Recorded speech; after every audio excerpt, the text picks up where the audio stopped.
സുഹൃത്തുക്കളെ, പ്രതിലോമ ആധുനികതയും സമകാലിക ഇന്ത്യയും എന്നതാണ് ഇന്നൊരു തലക്കെട്ടായി നമ്മൾ കൊടുത്തത്. ഇതെന്താണ് വിഷയം എന്ന് പലരും അത്ഭുതപ്പെട്ടതായി രവി എന്നോട് പറഞ്ഞു. നമ്മുടെ ഫേസ്ബുക്കിലൊരു ഗ്രൂപ്പ് തന്നെ അതിനെപ്പറ്റി കമൻ്റ് ഉണ്ടായി. എന്താണ് വിഷയം, എന്താണെന്ന് നമുക്ക് സംശയമുണ്ടെങ്കിലും മറ്റു പലർക്കും സംശയമില്ലായിരുന്നു തോന്നുന്നു. കാരണം ഇതിൻ്റെ അടിയിൽ ആദ്യം വന്ന കമൻറ്റ് ഇവനെയൊക്കെ ഓടിച്ചിട്ട് തല്ലിക്കൊല്ലേണ്ട സമയമായില്ല. എന്തോ ഒരു കുഴപ്പം പിടിച്ച വിഷയമാണെന്നുള്ളത് നമുക്ക് മനസ്സിലായില്ലെങ്കിലും ചിലർക്കൊക്കെ മനസ്സിലായിട്ടുണ്ട്. അപ്പോൾ ഇതിനെപ്പറ്റിയുള്ള ആദ്യത്തെ കമൻറ്റ് ഇവനെയൊക്കെ ഓടിച്ച് തല്ലിക്കൊല്ലേണ്ട സമയമായി. അപ്പോൾ കുഴപ്പം പിടിച്ച വിഷയമാണ് എന്ന് ചിലരെങ്കിലും തിരിച്ചറിയുന്നുണ്ട് എന്ന് തോന്നുന്നു. അപ്പോൾ ഏതായാലും ഞാനൊരു സബ് ഹെഡിങ് കൂടി തന്നെ കൊടുത്തിട്ടുണ്ട്, സ്വതന്ത്ര ചിന്തയുടെ രാഷ്ട്രീയ പ്രസക്തി. അതാണ് ശരിക്കും ഇതുകൊണ്ട് ഉദ്ദേശിക്കുന്നത്. സ്വതന്ത്ര ചിന്ത, യുക്തിവാദം എന്ന് പറഞ്ഞാൽ അത് അരാഷ്ട്രീയവാദമാണ്. അത് രാഷ്ട്രീയമൊന്നുമില്ല. നിങ്ങൾ രാഷ്ട്രീയ ജീവികളാണ്. പൊതുവേ യുക്തിവാദികളെ കുറിച്ചിട്ട് നമ്മൾ സ്വതന്ത്ര ചിന്തയെക്കുറിച്ച് കേട്ടുവരുന്ന ഒരു പൊതു ആക്ഷേപമാണ്. നിങ്ങൾ രാഷ്ട്രീയത്തെക്കുറിച്ച് നിങ്ങൾ ബോധേഡല്ല. നിങ്ങൾ ഒരു മനുഷ്യനെന്ന് വെച്ചാൽ ഒരു രാഷ്ട്രീയ പൊളിറ്റിക്കൽ അനിമലാണ്. നിങ്ങൾക്ക് പൊളിറ്റിക്സിനെ കുറിച്ചൊന്നും അറിയില്ല. പൊളിറ്റിക്സ് നിങ്ങളുടെ മേഖലയല്ല. ഇത് നമ്മളിൽ തന്നെ പലരും വിശ്വസിക്കുന്നുണ്ട് എന്നുള്ളതാണ്. നമ്മുടെ പ്രവർത്തനത്തിന് ഒരു രാഷ്ട്രീയ മാനമുണ്ടെന്നോ ഇതൊരു രാഷ്ട്രീയ പ്രവർത്തനം തന്നെയാണെന്നോ നമ്മൾ തന്നെ തിരിച്ചറിയുന്നില്ല. സ്വതന്ത്ര ചിന്താ പ്രവർത്തനം ഒരു രാഷ്ട്രീയ പ്രവർത്തനമാണ്. അതാണ് ഇതിൽ പറയാനുള്ള ലളിതമായ എൻ്റെ ഒരു സന്ദേശം. അത് പറയാൻ വേണ്ടിയാണ് ഇന്ന് ഈ വിഷയം അവതരിപ്പിക്കുന്നത്. ഇന്ത്യയുടെ സാഹചര്യത്തിൽ യുക്തിവാദ പ്രവർത്തനം എന്നത്, സ്വതന്ത്ര ചിന്താ പ്രവർത്തനം എന്നത് അതാണ് യഥാർത്ഥമായ ഇടതുപക്ഷ രാഷ്ട്രീയ പ്രവർത്തനം ആണ്. അതാണ് എനിക്ക് പറയാനുള്ളത്. Kerala free thinkers forum, science trust, Yukthiyugam മാസിക, ഞാൻ ബന്ധപ്പെട്ട് പ്രവർത്തിക്കുന്ന ഈ 3 ഗ്രൂപ്പുകളുടെയും അഭിവാദ്യങ്ങൾ. എന്താണ് റിയാക്ഷണറി മോഡേണിസം അല്ലെങ്കിൽ പ്രതിലോമ ആധുനികത, പിന്തിരിപ്പൻ ആധുനികത എന്ന് പറയുന്നത്? ആധുനിക സാങ്കേതികതയോടുള്ള അതിതാല്പര്യം, ഒപ്പം ജ്ഞാനോദയത്തിൻ്റെ, ഉദാര ജനാധിപത്യത്തിൻ്റെ മൂല്യങ്ങളുടെ, ജനാധിപത്യ സ്ഥാപനങ്ങളുടെ നിരാസം, ഇത് രണ്ടും ചേർന്ന അവസ്ഥയാണ്. ഒരേ സമയത്ത് നമുക്ക് ആധുനിക സാങ്കേതികത ഒക്കെ വേണം. ഏറ്റവും മികച്ച സാങ്കേതികത നമുക്ക് ആവശ്യമുണ്ട്. അതേസമയം ജ്ഞാനോദയത്തിൻ്റെ മൂല്യങ്ങളെ, ജനാധിപത്യത്തിൻ്റെ മൂല്യങ്ങളെ, ജനാധിപത്യ സ്ഥാപനങ്ങളെ നമുക്കിഷ്ടമല്ല. നമുക്ക് എന്ന് ഞാൻ പറയുമ്പോൾ ഇന്ത്യയിലെ മഹാഭൂരിപക്ഷത്തിൻ്റെയും അവസ്ഥ ഇതാണെന്നാണ്. ആധുനികതയെ ഒട്ടും തന്നെ താല്പര്യമില്ലാത്ത ആൾക്കാരുണ്ട്. എല്ലാവിധ സാങ്കേതികതയോടും ശാസ്ത്ര പുരോഗതിയോടും പുറംതിരിഞ്ഞു നിൽക്കുന്നവർ. ഇത് യു ആർ അനന്തമൂർത്തി എഴുതിയ ഒരു മാതൃഭൂമിയിൽ വന്നൊരു ഇൻ്റർവ്യൂവിൽ നിന്ന് കുറച്ച് ഭാഗം ഞാൻ എടുത്തതാണ്. ഒരു സംഭവം പറയാം. ഒരിക്കൽ ഞാൻ മലനാട്ടിലെ ഒരു ക്ഷേത്രത്തിൽ പോയി. പുഴ കടന്നു വേണം അവിടെ എത്താൻ. എല്ലാ ജാതിയിൽപ്പെട്ട കർഷകരും തങ്ങൾക്കുണ്ടാകുന്ന വിളവിൻ്റെ ഒരു ഭാഗം അമ്മക്ക് നിവേദിക്കും. അവിടെ ഒരു പുരോഹിതനുണ്ടായിരുന്നു. അവിടെ പാലമോ ഡാമോ വൈദ്യുതിയോ ഒന്നും വേണ്ടതില്ല എന്ന് വാദിക്കുന്ന നിരവധി ലഘുലേഖകൾ അയാൾ എഴുതിയിരുന്നു. തേജസ്വി അന്ന് പ്രജാവാണി പത്രത്തിൽ വികസന വിരോധിയായ ആ പുരോഹിതനെ അറസ്റ്റ് ചെയ്യണമെന്നാവശ്യപ്പെട്ട് ലേഖനം എഴുതിയിരുന്നത് എനിക്ക് ഓർമ്മയുണ്ട്. പക്ഷേ ആ പുരോഹിതൻ നിരന്തരം ലഘുലേഖകൾ അടിച്ച് വിതരണം ചെയ്തുകൊണ്ടിരുന്നു. വൈദ്യുതി ആ പ്രദേശത്തേക്ക് കടന്നു വരാൻ അദ്ദേഹം അനുവദിച്ചില്ല. ആളുകൾ ബോട്ടിൽ തന്നെ ക്ഷേത്രത്തിലേക്ക് പോവുകയും അവിടെ യഥേഷ്ടം സൗജന്യമായി ഭക്ഷണം വിതരണം ചെയ്യുകയും ചെയ്തു. മരിക്കുന്നതുവരെ അദ്ദേഹം അത് അങ്ങനെ തന്നെ കൊണ്ടുപോയി. ഇത് ആധുനികതയോട് പുറംതിരിഞ്ഞ് നിൽക്കുന്നു. ആധുനികതാ വിരുദ്ധമായ പാരമ്പര്യ പൂജ എന്ന് പറയാം. ഇതല്ല പക്ഷെ നമ്മൾ കാണുന്ന ആർഷ ഭാരത സംസ്കാര പ്രതിനിധികളുടെ മുഖം. അവർ സാങ്കേതികതയ്ക്ക് നേരെ മുഖം തിരിഞ്ഞിരിക്കുന്നില്ല. എല്ലാ സാങ്കേതികതയും തങ്ങളുടെ ഗ്രന്ഥങ്ങളിലുണ്ട് എന്ന് വാദിക്കുന്നവരാണവർ. ഇന്നിപ്പോൾ ഏറ്റവും പുതിയ മോട്ടോർ ബൈക്ക് മേടിച്ചാൽ നമ്മളൊരു നാരങ്ങൻ്റെ അടിയിൽ വെച്ച് ചതച്ചുകൊണ്ടും ഏറ്റവും പുതിയ ശാസ്ത്ര സാങ്കേതിക വിദ്യയുടെ അങ്ങേയറ്റം എന്ന് പറയാവുന്ന ഉപഗ്രഹ സാങ്കേതികവിദ്യ, ഉപഗ്രഹം, റോക്കറ്റ് സയൻസ് ആണല്ലോ എല്ലാത്തിനും പറയാം. It is not rocket science എന്ന് വെച്ചാൽ ശാസ്ത്ര സാങ്കേതികതയുടെ ഒരു അങ്ങേയറ്റമായി വെച്ചിരിക്കുന്നത് റോക്കറ്റ് സയൻസിന്. അതിൻ്റെ മോഡലും നമ്മൾ പൂജിക്കുകയാണ്. ഇവിടെ പൂജിക്കുന്നതിനിടയിൽ ഈ ഉപഗ്രഹ സാങ്കേതികവിദ്യയും അതിൻ്റെ എല്ലാ സാങ്കേതികവിദ്യയും ഉപയോഗിച്ചുകൊണ്ടുള്ള മെസ്സേജ് അയക്കലാണ് ഈ പൂജാരി ചെയ്യുന്നത്. ഇതാണ് നമ്മൾ പ്രതിലോമ ആധുനികത എന്ന് പറയുമ്പോഴുള്ള ചിത്രം. ആ യു ആർ അനന്തമൂർത്തിയുടെ ആ ഒരു ഇൻ്റർവ്യൂവിൻ്റെ ബാക്കി ഭാഗത്ത് പറയാണ്, ആ സ്ഥലത്തിൻ്റെ സവിശേഷതയെക്കുറിച്ച് പലരും പറഞ്ഞിരുന്നുകൊണ്ട് അവിടെ സന്ദർശിക്കാൻ എനിക്കേറെ താല്പര്യമുണ്ടായിരുന്നു. അങ്ങനെ ഞാൻ അവിടെ ചെന്നപ്പോൾ അവിടെ വൈദ്യുതിയുണ്ട്. ആ പുരോഹിതൻ മരിച്ചതിന് ശേഷം അയാളുടെ മകൻ പുരോഹിതനായി ചാർജ് എടുത്തിരിക്കുന്നു. അച്ഛൻ വാദിച്ചെല്ലാം നിഷ്ഫലമായി. അവിടെ ഒരു പാലം വന്ന് പരസ്പരം ബന്ധിപ്പിച്ചിരിക്കുന്നു. അപ്പോൾ നേരത്തെ ആധുനികതയോട് പുറംതിരിഞ്ഞു നിന്ന അവരുടെ മക്കൾ അവർ പൂജ ചെയ്യുമ്പോൾ SMS ചെയ്തുകൊണ്ടാണ് ചെയ്യുന്നത്. അപ്പോൾ ഇതാണ് ആധുനികതാ വിരുദ്ധതയുടെ പുതിയ മുഖം. ഇതൊരു തരം ആധുനികതാ വിരുദ്ധത തന്നെയാണ്. ആധുനികതയുടെ മൂല്യങ്ങളെ അവർ നിരസിക്കുന്നു. ഇതൊക്കെ ആധുനികതാ മൂല്യങ്ങളോടുള്ള നിരാസമാണ്. ഇതൊക്കെ അതേസമയം സാങ്കേതിക വിദ്യയെ അവർ സ്വീകരിക്കുകയും ചെയ്യുന്നു. അത് ബൈക്കാവട്ടെ, ഒരു ഉപഗ്രഹമാവട്ടെ, ഒരു മൊബൈൽ ഫോണാവട്ടെ, ഇതൊക്കെ അവർക്ക് ആവശ്യമുണ്ട്. പക്ഷേ ആശയതലത്തിൽ ആധുനികതയെ അവർ നിഷേധിക്കുന്നു, അവരുടെ മനസ്സിലേക്ക് കടന്നു വരാൻ അനുവദിക്കുന്നില്ല. ആധുനികതയുടെ മറ്റൊരു പേരാണ് മോഡേണിറ്റി എന്ന്. ജ്ഞാനോദയ മാനവികതയുടെ മറ്റൊരു പേരാണ് ആധുനികത എന്ന് മിരാന്ത് പറയും. Modernity, as I understand it, is another word for the humanism of the enlightenment എന്നാണ്. ജ്ഞാനോദയ മാനവികതയെ തിരസ്കരിക്കുക, ആധുനിക സാങ്കേതികതയെ പുലുകുക, ഇതാണ് പിന്തിരിപ്പൻ ആധുനികത, പ്രതിലോമ ആധുനികത എന്നതുകൊണ്ട് നമ്മൾ ഉദ്ദേശിക്കുന്നത്.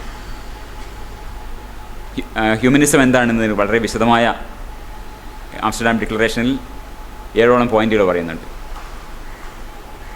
മനുഷ്യരുടെ മൂല്യത്തിൽ, അവരുടെ കർത്തൃത്വത്തിൽ, value and agency of human beings, അതിൽ ഊന്നൽ നൽകുന്നതാണ് ഹ്യൂമനിസം. എൻലൈറ്റൻമെൻറ്റ് ഹ്യൂമനിസം എന്ന് പറഞ്ഞാൽ അത് വ്യക്തികളുടെ നിലയിലാവട്ടെ, സമൂഹത്തിൻ്റെ നിലയിലാവട്ടെ, മാനവികതയുടെ, ഹ്യൂമനിസത്തിൻ്റെ അടിസ്ഥാനമായ കാഴ്ചപ്പാടാണ്. അതാണ് ഒരു പ്രധാനമായ ഘടകം. ജ്ഞാനോദയ മാനവികതയുടെ അടിസ്ഥാന ഘടകം അതാണ്. വ്യക്തികളുടെ കർത്തൃത്വത്തിലും മനുഷ്യരുടെ മൂല്യത്തിലും ഊന്നുന്നു എന്നുണ്ട്. മറ്റൊന്ന് വിമർശനാത്മക ചിന്തയെ, critical thinking and evidence, rationalism, അതിന് രണ്ടിനെയും ആശ്രയിക്കുന്നതാണ്. വിമർശനാത്മക ചിന്തയെയും തെളിവുകളെയും ആശ്രയിക്കുന്ന ജ്ഞാനോദയ യുക്തി ചിന്തയെ സ്വീകരിക്കുന്നു. ഇതാണ് എൻലൈറ്റൻമെൻറ്റ് ഹ്യൂമനിസം. ഇതാണ് നമ്മൾ പ്രതിലോമ ആധുനികതയിൽ തിരസ്കരിക്കപ്പെടുന്ന മൂല്യങ്ങൾ. യുക്തിചിന്ത, അതായത് കേവലമായ യുക്തിവാദവും അനുഭവ ജ്ഞാനവാദവും, റാഷണലിസവും എംപിരിസിസവും ചേർന്ന എൻലൈറ്റ്മെൻറ്റ് റാഷണലിസം സ്വീകരിക്കുന്നു എന്നതാണ് ജ്ഞാനോദയ മാനവികതയുടെ പ്രത്യേകത. ഇന്ന് ജ്ഞാനോദയ വിരുദ്ധമായ ഒട്ടനവധി ചിന്താധാരകൾ കേരളത്തിലെങ്കിലും വളരെ സജീവമാണ്, തുറന്നു തന്നെ സജീവമാണ്. അവരൊക്കെ ഉന്നയിക്കുന്ന ആവർത്തിക്കുന്ന ഒരു വാദമാണ്, ഒരു വാക്കാണ് ബദൽ ആധുനികത, അല്ലെങ്കിൽ മൂന്നാം ലോക ആധുനികത. മറ്റേ നമ്മൾ പറഞ്ഞ തരത്തിലുള്ള ജ്ഞാനോദയ മാനവികതയെ ഉൾക്കൊള്ളുന്ന ആധുനികത എന്നത് ഇത് പാശ്ചാത്യ മാനവികതയാണ്, പാശ്ചാത്യ ആധുനികതയാണ്. ഇവിടെ ഒരു ഇന്ത്യൻ ആധുനികത സാധ്യമാണ്, മൂന്നാം ലോക ആധുനികത സാധ്യമാണ്, ബദൽ ആധുനികത സാധ്യമാണ് എന്ന് പറയുന്ന സുഹൃത്തുക്കൾ ഇടതുഭാഗത്ത് നിന്നുകൊണ്ട് കേരളത്തിൽ സംസാരിച്ചുകൊണ്ടേയിരിക്കുന്നുണ്ട്. ഇവിടെ നമ്മൾ തിരിച്ചറിയേണ്ട ഒരു പ്രധാന കാര്യം, എന്ത് പേര് പറഞ്ഞാലും, നിങ്ങളുടെ മൂന്നാം ലോക ആധുനികതയാവട്ടെ, ബദലാധുനികതയാവട്ടെ, ആധുനികതയുടെ അടിസ്ഥാനമായ കാര്യം പ്രകൃതിയുടെയും സമൂഹത്തിൻ്റെയും പ്രവർത്തനത്തിൽ ദൈവികവും സനാതനവുമായ ചില നിയമങ്ങളുണ്ട്, ചില വ്യവസ്ഥകളുണ്ട്. ഈ വ്യവസ്ഥകളിലുള്ള വിശ്വാസം, എന്നാൽ ഈ വിശ്വാസം നഷ്ടപ്പെടുന്നിടത്ത് മാത്രമാണ് ആധുനികത ഉടലെടുക്കും. ഇവിടെ മംഗൾയാൻ എന്ന ആ പ്രൊജക്റ്റിൻ്റെ വിജയത്തിന് വേണ്ടി നമ്പി നാരായണൻ എന്ന ശാസ്ത്രജ്ഞൻ തേങ്ങ ഉടക്കുന്നു. പ്രകൃതിയുടെ പ്രവർത്തനത്തിൽ പ്രകൃത്യതീതമായ ശക്തികൾക്ക് ഇടപെടാൻ പറ്റുമെന്ന അടിസ്ഥാന ധാരണ കൊണ്ടാണ്. അതല്ലെങ്കിൽ ഒരു തേങ്ങ ഉടക്കുന്നത്. ഈ ഒരു പ്രകൃത്യതീത ശക്തിയെ പ്രീതിപ്പെടുത്തുന്നതിലൂടെ ഈ മിഷൻ വിജയിക്കുമെന്നാണ് പറയുന്നത്, വിചാരിക്കുന്നത്. അതാണ് അവർ അസംഷൻ, ബേസിക് അസംഷൻ. ഇത് തുടർന്നെടുത്ത് ഒരു ആധുനികതയും നടക്കില്ല. ഇത് മൂന്നാം ലോക ആധുനികതയല്ല, ബദലാധുനികതയല്ല. ഏതൊരു ആധുനികതയും അടിസ്ഥാനപരമായൊരു കാര്യം ഇതാണ്. പ്രകൃതിയുടെ പ്രവർത്തനത്തിൽ, സമൂഹത്തിൻ്റെ പ്രവർത്തനത്തിൽ സനാതനവും ദൈവികവുമായ പ്രകൃത്യതീതമായ വ്യവസ്ഥകൾ, നിയമങ്ങൾ പ്രവർത്തിക്കുന്നു എന്ന ധാരണ, അത് നിലനിൽക്കുന്നിടത്ത് ഒരു ആധുനികതയില്ല. അവിടെയുള്ള ആധുനികതയാണ് നമ്മളീ പറഞ്ഞ പിന്തിരിപ്പൻ ആധുനികത, പ്രതിലോമാധുനികത. ഇതാണ് പ്രതിലോമാധുനികതയുടെ മുഖം. ഈ മംഗൾയാൻ്റെ ശുഭവ്യവസായിക്ക് ശേഷം ചെയർമാൻ ഡോക്ടർ രാധാകൃഷ്ണൻ മള്ളിയൂരിൽ ദർശനം നടത്തി നാളികേരം എടുക്കുന്നു. ഇതൊരു ആർഷഭാരത സംസ്കാര പ്രേമി ഫേസ്ബുക്കിൽ പോസ്റ്റ് ചെയ്ത ഒരു ഒരു ഒരു ഫോട്ടോ ആണ്. അപ്പോൾ ഇത് അംഗീകരിക്കപ്പെടുന്നു എന്നാണ്. ഈ പഴയ പ്രകൃതി ധാരണകൾ, പ്രകൃതിയെക്കുറിച്ചുള്ള ധാരണകൾ ശാസ്ത്രത്തിൻ്റെ പ്രതിനിധിയായിട്ട് അദ്ദേഹം വരുന്നത്, ശാസ്ത്രം അംഗീകരിക്കുന്നു എന്നാണ് വെച്ചിരിക്കുന്നത്. ഇതാണ് പ്രതിലോമാധുനികയുടെ ചിത്രം. ഇതേ സംഗതി, അതായത് പ്രകൃതിയുടെ പ്രവർത്തനത്തിൽ ഇത്തരത്തിലുള്ള അഭൗമമായ പ്രകൃത്യതീതമായ ശക്തികളും വ്യവസ്ഥകളും ഒക്കെ പ്രവർത്തിക്കുന്നു എന്ന ധാരണ പോലെ തന്നെ സമൂഹത്തിൻ്റെ കാര്യത്തിലും ഈ പരമ്പരാഗത സമൂഹം തുടർന്നു പോന്നിട്ടുള്ള അധികാര ശ്രേണിയുടെ ധാരണകൾ, പഴയ വ്യക്തികൾ തമ്മിലും ഗ്രൂപ്പുകൾ തമ്മിലുമുള്ള ഇടപെടലുകളിൽ പരമ്പരാഗത സമൂഹം നിശ്ചയിച്ചു വെച്ചിരിക്കുന്ന വഴക്കങ്ങളിൽ, ഇതിലൊക്കെ വിശ്വസിക്കുക എന്നത് ആധുനിക പൂർവ്വ സമൂഹത്തിൻ്റെയാണ്, ട്രഡീഷണൽ സൊസൈറ്റി. ഇത് ആധുനികതയ്ക്ക് ചേരുന്നതല്ല. ഇതൊക്കെ മാറേണ്ടതുണ്ട്, എന്നാൽ മാത്രമേ ആധുനികത വരൂ. ഈ രണ്ട് രംഗത്തിലും, പ്രകൃതിയുടെ രംഗത്തായാലും സമൂഹത്തിൻ്റെ രംഗത്തിലായാലും, പുരാതനമായ ധാരണകളെയും പുരാതനമായ വിശ്വാസങ്ങളെയും പുരാതനമായ നടപടിക്രമങ്ങളെയുമാണ് നമ്മൾ ഇന്ന് പിന്തുടരുന്നത്. ഇത് മാറണം. ഇത് മാറ്റാനുള്ള വഴിയാണ് സ്വാതന്ത്ര്യചിന്താ പ്രവർത്തനം. ഇത് രാഷ്ട്രീയ പ്രശ്നമാണ്. ഇതാണ് ഞാൻ ആവർത്തിച്ച് പറയാൻ പോകുന്ന വിഷയം. വിജയത്തിന് പിന്നിലെ ശക്തി ഗുരുവായൂരപ്പൻ എന്നാണ് എന്ന് വിശ്വസിക്കുന്നത്. ഈ പ്രകൃതി, ഇതൊരു പ്രകൃതിയെക്കുറിച്ചുള്ള അന്വേഷണങ്ങളാണ് ശാസ്ത്രം എന്ന് പറയുന്നത്. ഈ ശാസ്ത്ര പ്രവർത്തനത്തിൻ്റെ ഒരു മിഷൻ്റെ വിജയം ഗുരുവായൂരപ്പനാണ് എന്ന് വിശ്വസിക്കുന്നത് അതിൻ്റെ ഒരു ആ നാണയത്തിൻ്റെ മറ്റേ വശമാണ് ദളിതുകൾ, സ്ത്രീകൾ, ഇവരൊക്കെ അധികാരത്തിൽ നിന്ന് പുറത്തു നിൽക്കുന്നതിൻ്റെ കാരണം. ഇത് രണ്ടും ഒന്നാണ്. ഇതാണ് നമ്മൾ തിരിച്ചറിയേണ്ട കാര്യം. ഇതൊരു കേവലം ഒരു വ്യക്തിയുടെ മാത്രം പ്രശ്നമായി പരിഹസിച്ച് തള്ളേണ്ട ഒരു വിഷയമല്ല എന്നാണ് ഞാൻ പറയാൻ ശ്രമിക്കുന്നത്. മാത്രമല്ല, ഇത് ശാസ്ത്രത്തിൻ്റെ മാത്രമോ സാങ്കേതികയുടെ മാത്രമോ വിഷയമല്ല. രണ്ടും പരസ്പരം ബന്ധപ്പെട്ട് കിടക്കുന്നതാണ്. എങ്ങനെയാണോ തൻ്റെ വിജയത്തിൻ്റെ പിന്നിൽ ഗുരുവായൂരപ്പൻ്റെ ശക്തിയാണെന്ന് വിശ്വസിക്കുകയും തേങ്ങ ഉടക്കുകയും പൂജിക്കുകയും ശാസ്ത്രജ്ഞന്മാർ ചെയ്യുന്നത്, അതേ മൂല്യവ്യവസ്ഥയാണ്, അതേ പരമ്പരാഗത സമൂഹത്തിൻ്റെ അതേ മൂല്യവ്യവസ്ഥയാണ് ദളിതുകൾക്ക് അധികാരമില്ലാത്തതിൻ്റെയും സ്ത്രീകൾക്ക് അധികാരമില്ലാത്തതിൻ്റെയും സംവരണ വിരുദ്ധ പ്രക്ഷോഭങ്ങളുടെയും എല്ലാ രാഷ്ട്രീയ ദുഷിപ്പുകളുടെയും പിന്നിലുള്ളത്. അവിടെയാണ് നമ്മൾ നേരത്തെ പറഞ്ഞ പിന്തിരിപ്പൻ ആധുനികത, പ്രതിലോമാധുനികത എന്നതിൻ്റെ പ്രാധാന്യം വരുന്നത്. ആധുനിക സാങ്കേതികതയോട് അത് താല്പര്യമുള്ളപ്പോഴും ജ്ഞാനോദയത്തിൻ്റെയും ഉദാര ജനാധിപത്യ മൂല്യങ്ങളുടെയും ജനാധിപത്യ സ്ഥാപനങ്ങളുടെയും നിരാസമാണ് നടന്നത്. പരമ്പരാഗതമായ മൂല്യബോധങ്ങൾ, പരമ്പരാഗതമായ കഥകൾ, പരമ്പരാഗതമായ ആഖ്യാനങ്ങൾ നമ്മുടെ രാഷ്ട്രീയ മണ്ഡലത്തെ, രാഷ്ട്രീയ ഡിസ്കോഴ്സിനെയൊക്കെ നിർണ്ണയിക്കുന്നത് നമുക്ക് കാണാം. My coming to Varanasi is like a child going to his mother എന്നാണ്. ഇത് നമ്മുടെ പ്രധാനമന്ത്രി ആയ നരേന്ദ്രമോദി മത്സരിക്കും വാരാണസി വന്നപ്പോൾ പറഞ്ഞാണ്, അമ്മ കുട്ടിയെ വിളിക്കുന്നത് പോലെയാണ് ഞാൻ വാരാണസിയിലേക്ക് വരുന്നത്. I come to this divine land on the call of Ganga Mata. Ganga മാതാവ് എന്നാണ്. ഗംഗാ മാതാവ്, ഭാരത മാതാവ്, ഇങ്ങനെയുള്ള സാക്രലൈസേഷനാണ്. വിശുദ്ധിവൽക്കരണം, രാജ്യത്തെ വിശുദ്ധീകരിക്കുക. രാജ്യം ഒരു ദേവതയാവുക. ഈ ഗംഗാമാതാവിനെ നമസ്കരിക്കുന്ന കാര്യത്തിൽ 2 സ്ഥാനാർത്ഥികളും ഒരുപോലെ മത്സരിക്കുകയാണ്. ഇത് BJPയുടെ മാത്രം ഒരു പ്രശ്നമല്ല എന്ന് ഞാൻ പറയുന്നത്, ഒരു പാർട്ടിയുടെ മാത്രം പ്രശ്നമല്ല. ഇവിടെ ആം ആദ്മി പാർട്ടിയുടെ നേതാവും ചെയ്യുന്ന ഇതേ കാര്യമാണ്, BJPയുടെ നേതാവും ചെയ്യുന്നത് ഒരേ കാര്യമാണ്. രണ്ടുപേരും ഗംഗാമാതാവിൻ്റെ കാര്യത്തിൽ. അപ്പോൾ ആര് വന്നാലും AAP വരുമ്പോഴും നമ്മുടെ രാഷ്ട്രീയ ജോലി തീരുന്നില്ല. ഇവിടെ അപൂർണമായ ഇന്ത്യൻ ജ്ഞാനോദയം പൂർത്തിയാക്കുക എന്ന ജോലി അവിടെ ബാക്കി കിടക്കുക തന്നെയാണ്. ഇതാണ് ഭാരത മാതാവ്, ഗംഗാമാതാവ് എന്ന ഇതൊക്കെ ആ രാഷ്ട്രീയത്തെ സാക്രലൈസ് ചെയ്യുക എന്ന് പറയും. സാക്രലൈസ്, അതിനെ വിശുദ്ധീകരിക്കുക, അതിനെ മതവൽക്കരിക്കുക എന്ന് പറയുമ്പോൾ മതത്തിൻ്റെ മണ്ഡലത്തിലേക്കും വിശ്വാസത്തിൻ്റെ ഒരു മണ്ഡലത്തിലേക്കാണ് രാഷ്ട്രീയത്തെ കൊണ്ടുപോയി ആ ലായത്തിൽ കൊണ്ടുപോയി കെട്ടുകയാണ് ചെയ്യുന്നത്. എങ്ങനെയാണോ രാധാകൃഷ്ണൻ, ഡോക്ടർ രാധാകൃഷ്ണൻ, ഡോക്ടറാണോ അദ്ദേഹം എനിക്കറിയില്ല, നമ്മുടെ ഇസ്രോവിൻ്റെ ശാസ്ത്രജ്ഞനായ രാധാകൃഷ്ണൻ തൻ്റെ ഉപഗ്രഹത്തിൻ്റെ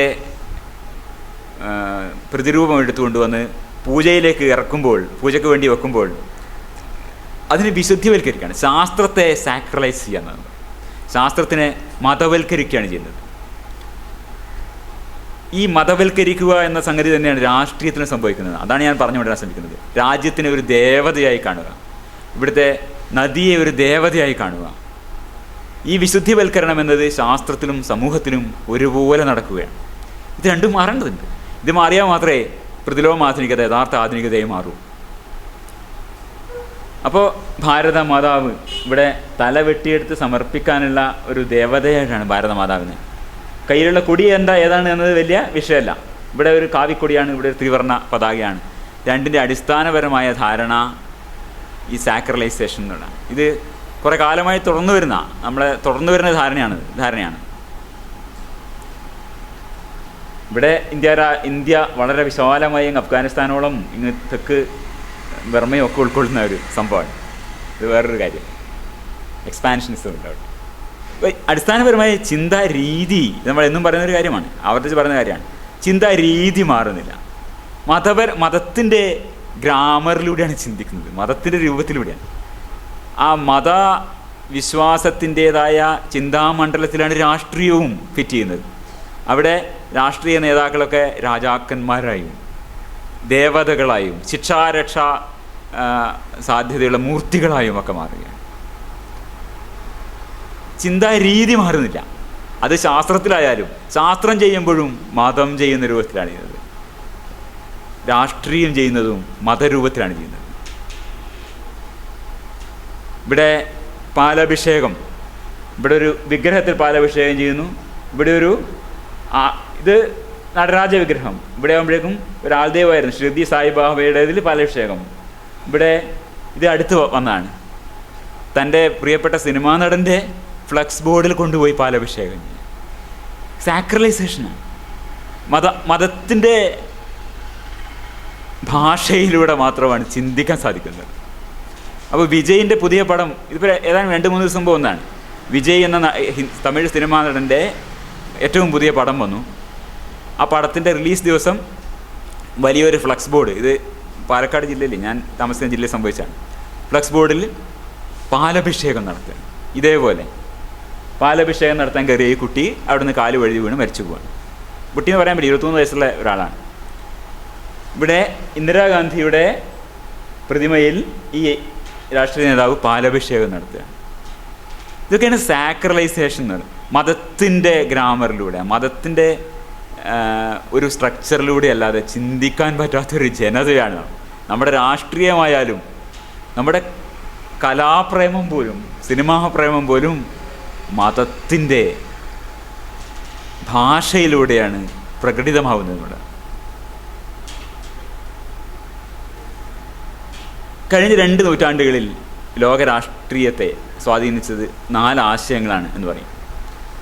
ഒന്ന് ജ്ഞാനോദയ മാനവികത, എൻലൈറ്റ്മെൻറ്റ് ഹ്യൂമനിസം. മറ്റൊന്ന് യാഥാസ്ഥിതികത്വം കൺസർവേറ്റിസം. പിന്നെ ദേശീയത, പിന്നെ ഉട്ടോപ്യൻ പ്രത്യയശാസ്ത്രങ്ങൾ. ഇതിൻ്റെയൊക്കെ ഒരു ഏതാണ്ട് ഓരോ റെപ്രസെൻറ്റേറ്റീവായിട്ടുള്ള ചിത്രങ്ങളാണ് ഞാനിവിടെ കാണിച്ചത്. ജ്ഞാനോദയ മാനവികതയുടെ ഇത് നമുക്കടുത്ത് പരിചയമുള്ളത് നെഹ്റുവിൻ്റെ അസ്തിത്വം തന്നെയാണ്. കൺസർവേറ്റിസം എന്നാൽ താച്ചർ ഒരു പ്രതിനിധിയാണ് അതിൻ്റെ. ദേശീയത, നാഷണൽ സോഷ്യലിസ്റ്റ്, അവർ ദേശീയതയ്ക്ക് വേണ്ടിയാണ്. പല ഉട്ടോപ്യൻ പ്രത്യയശാസ്ത്രങ്ങളിൽ പോലും ഈ ദേശീയത പിന്നെ കടന്നു വരുന്നുണ്ട്. അത് ഇതൊക്കെ ഏറിയും കുറഞ്ഞും സ്വാധീനങ്ങൾ കൂടിയും കുറഞ്ഞും ഒന്നിൽ പരസ്പരം കയറിയും മറിഞ്ഞും ഒക്കെ ഇരിക്കും. ഉട്ടോപ്യൻ പ്രത്യയശാസ്ത്രങ്ങൾ നമുക്കറിയാം. മാവോവിൻ്റെത് ഒന്നാന്തര ഉട്ടോപ്യൻ പ്രത്യയശാസ്ത്രം എല്ലാം ക്ലീൻ സ്ലേറ്റ് സ്ട്രാറ്റജിയാണ്. അവിടെ എല്ലാം അടിച്ച് നിരപ്പാക്കി നാളെ ഒരു പുതിയ ലോകം സൃഷ്ടിക്കാനുള്ളത്. ഉട്ടോപ്യൻ തത്വശാസ്ത്രങ്ങൾ, പല ഉട്ടോപ്യൻ തത്വശാസ്ത്രങ്ങളൊന്ന് മാവോയിസം എന്നുള്ളത് നമുക്കൊരു ഉട്ടോപ്യൻ തത്വശാസ്ത്രങ്ങളുടെ ഒരു ഉദാഹരണമായി പറയാം. ഈ 4 ആശയങ്ങളെ, ഇതെല്ലാം ഐഡിയോളജി എന്ന് പറയാൻ പറ്റില്ല, ഈ 4 ആശയധാരകൾ മാറിയും മറഞ്ഞും ഏറിയും കുറഞ്ഞും വിവിധ രാജ്യങ്ങളിൽ വിവിധ സമൂഹങ്ങളിൽ സ്വാധീനം ചെലുത്തിക്കൊണ്ടേ പോന്നിട്ടുണ്ട് കഴിഞ്ഞ 1-2 നൂറ്റാണ്ടിലായിട്ട്. ജ്ഞാനോദയ മാനവികതയുടെ, ലിബറൽ ജനാധിപത്യത്തിൻ്റെ സ്വാധീനത്തെക്കുറിച്ചാണ് ചില കാര്യങ്ങൾ പറയാനുള്ളത്. ഇത് നമ്മൾ യുക്തികം മാസികയുടെ ജൂൺ 2013 ലക്കത്തിൽ എഴുതിയൊരു ലേഖനം, ജ്ഞാനോദയ മാനവികതയും ജനാധിപത്യവും എന്ന ആ ലേഖനത്തിൽ പറഞ്ഞിട്ടുണ്ട്. എന്താണ് ജ്ഞാനോദയം രാഷ്ട്രീയത്തോട് ചെയ്തത്, രാഷ്ട്രീയത്തെ എങ്ങനെ മാറ്റി, നമ്മുടെ രാഷ്ട്രീയ ബോധത്തെ എങ്ങനെ മാറ്റി, ജ്ഞാനോദയ മാനവികത എങ്ങനെയാണ് രാഷ്ട്രീയ ബോധത്തെ മാറ്റുന്നത് എന്നുള്ളത്. ജ്ഞാനോദയ മാനവികത മതപരവും മതേതരവുമായ ഒട്ടനവധി പരമ്പരാഗത മൂല്യ സ്രോതസ്സുകളെ നിസ്സങ്കോചം നിരസിച്ചു എന്നതാണ്. നമ്മളീ പറഞ്ഞ ഇതൊക്കെ നമ്മൾ ഈ പരിചയപ്പെട്ടതൊക്കെ പലതും പരമ്പരാഗതമായ മൂല്യബോധം ഇതൊക്കെ ജ്ഞാനോദയം തിരസ്കരിച്ചിട്ടുണ്ട്. ജ്ഞാനോദയം നടന്ന സ്ഥലങ്ങളിൽ, യൂറോപ്പിലും ചെറിയൊരളവോളം വടക്കേ അമേരിക്കയിലും. ദേവപുത്രൻ, മതനിയമങ്ങൾ, മതാചാരങ്ങൾ, ദൈവിക പദ്ധതികൾ, ഡിവൈൻ പ്ലാൻ, മരണാനന്തര ജീവിതം ഇത്യാദിയായ മതപര സ്രോതസ്സുകൾ മാത്രമല്ല നിഷേധിക്കപ്പെട്ടത്. ഇത് ശ്രദ്ധിക്കേണ്ട ഒരു കാര്യമാണ്. ദേശീയ അഭിമാനം, ഭാരതമെന്ന് കേട്ടാൽ അഭിമാനപൂരിതമാവണം അന്തരംഗം, കേരളമെന്ന് കേട്ടാലോ തിളക്കണം ചോര നമുക്ക് ഞരമ്പുകൾ. ഇതൊക്കെ ഒരു പരമ്പരാഗത സമൂഹത്തിൻ്റെ, ട്രഡീഷണൽ സൊസൈറ്റിയുടെ മൂല്യബോധമാണ് എന്ന് ഇനിയെങ്കിലും നമ്മൾ തിരിച്ചറിയേണ്ടതുണ്ട്. അങ്ങനെ ചോര തിളപ്പിക്കുകയും യുദ്ധക്കളത്തിലേക്ക് ആളെ അയക്കുകയും ഒക്കെ ചെയ്യുന്നത് അത് ആ പരമ്പരാഗത മൂല്യബോധമാണ്.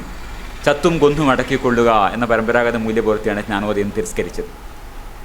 ദേശീയാഭിമാനം, കുലാഭിമാനം, വർഗാഭിമാനം തുടങ്ങിയ മതേതര മൂല്യസ്രോതസ്സുകൾ വിമർശിക്കപ്പെട്ടു. ചരിത്രപരമായ അനിവാര്യ വിധികൾ, വൈരുദ്ധ്യാത്മകത, വർഗസംഘടനം തുടങ്ങിയ സങ്കല്പങ്ങളെയും പതുക്കെ ഈ സമൂഹങ്ങൾ ബൗദ്ധിക നേതൃപദവിയിൽ നിന്ന് നീക്കം ചെയ്തു. ഇതൊക്കെയാണ് ജ്ഞാനോദയം വലിയൊരളവോളം സ്വാധീനം ചെലുത്തിയ സമൂഹങ്ങളിൽ സംഭവിച്ചത്. ഇവിടെ എന്ത് തരത്തിലുള്ള രാഷ്ട്രീയമാണ് ഉയർന്നു വന്നത്? സ്വതന്ത്രനും കർത്തൃശേഷിയുള്ളവനുമായ പൗരനെ കേന്ദ്ര ബിന്ദുവാക്കിക്കൊണ്ടുള്ള ഉദാര ജനാധിപത്യം. ഇത് മാത്രമാണ് ജ്ഞാനോദയ യുക്തിചിന്തയ്ക്ക് സ്വീകാര്യമായ ഏക ഭരണരീതി.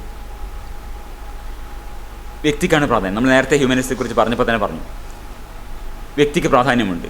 ഈ വ്യക്തിയാണ് അതിൻ്റെ അഗ്രഗാമിയായ അൾട്ടിമേറ്റായ മൂല്യം എന്നത് വ്യക്തിയിലാണ്. ഒരു വ്യക്തിയുടെ ജീവിതം, വ്യക്തിയുടെ മൂല്യങ്ങൾ, വ്യക്തി പ്രധാനിയാണെന്ന് വന്നു. സമൂഹം, ഗോത്രം, രാഷ്ട്രം എന്നിവയ്ക്ക് അപ്പുറം വ്യക്തിയാണ് പരിഗണിക്കപ്പെടേണ്ടത് എന്ന പുതിയ ധാരണ ഉണ്ടാകുന്നുണ്ട്. വംശങ്ങളുടെയോ വർഗങ്ങളുടെയോ, ഇതിപ്പോൾ നമ്മൾ നേരത്തെ ഹിറ്റ്ലറുടെയൊക്കെ പറയുമ്പോൾ ഒരു വംശത്തിൻ്റെ മഹത്വമാണ് മൂപ്പര് പറയുക. ഇവിടെ ഒരു വർഗത്തിൻ്റെ മഹത്വമാണ് പറയുക. വംശങ്ങളുടെയോ വർഗങ്ങളുടെയോ സവിശേഷ മഹത്വത്തെക്കുറിച്ചുള്ള അടിസ്ഥാനരഹിത സങ്കല്പങ്ങളുടെ പിൻബലത്തിൽ അങ്ങനെയാണ് പലതും. ചില വർഗങ്ങൾക്ക് പ്രത്യേക അവകാശമുണ്ട്. അവർ തിരഞ്ഞെടുക്കപ്പെട്ടവരാണ്. അത് മതത്തിലും അങ്ങനെയാണ്. മതങ്ങളിലുണ്ട് തിരഞ്ഞെടുക്കപ്പെട്ട ചില ജനങ്ങൾ, ഫേവേർഡ് പീപ്പിൾ. അത് ചില പ്രത്യയശാസ്ത്രങ്ങളിലുണ്ട് തിരഞ്ഞെടുക്കപ്പെട്ടത്. ഈ വംശവർഗ സദാധിപത്യങ്ങളൊക്കെ ഇതൊക്കെ ജ്ഞാനോദയം വലിയൊരളവോളം പൂർത്തിയായ സമൂഹങ്ങളിൽ നിഷേധിക്കപ്പെടുന്നുണ്ട്. അവിടെയാണ് ഉദാര ജനാധിപത്യം പിറവിയെടുക്കുന്നതും വേരുപിടിക്കുന്നതും. ഇന്ത്യയിലെ ജനാധിപത്യമാണെന്നാണ്. സ്വതന്ത്രവും കർത്തൃശേഷിയുമുള്ളവരുമായ പൗരർക്ക് വേണ്ടിയുള്ളൊരു ഭരണഘടനയാണുള്ളത്. ഇവിടെ അഴിമതിയുടെ പേരിൽ ഏതാനും ദിവസം ജയിലിലടച്ചപ്പോഴേക്കും ആൾക്കാരുടെ റെസ്പോൺസ് ഇതാണ്. മരിക്കുകയാണ് ചെയ്യുന്നത്. തൻ്റെ നിലവിലുള്ള അവസ്ഥ കാരണം 193 പേർ തമിഴ്നാട്ടിൽ മരിച്ചിട്ടുണ്ടെന്ന് ജയലളിത പറയുന്നത്. 3 പേർ ആത്മഹത്യയ്ക്ക് ശ്രമിച്ചു. 93 പേരിൽ 139 പേർ വെച്ച് ഹൃദയാഘാതം മൂലമാണ്. ബാക്കിയുള്ളവർ ജീവൻ ഒടുക്കുകയായിരുന്നു, ജയലളിത പറഞ്ഞു എന്നാണ് റിപ്പോർട്ട്. ഇതല്ല ജനാധിപത്യത്തിലെ പൗരൻ. ഇത് പിന്തിരിപ്പൻ ആധുനികതയുടെ, പ്രതിലോമാധുനികതയുടെ ഭാരം പേറുന്ന ജനതയാണ്.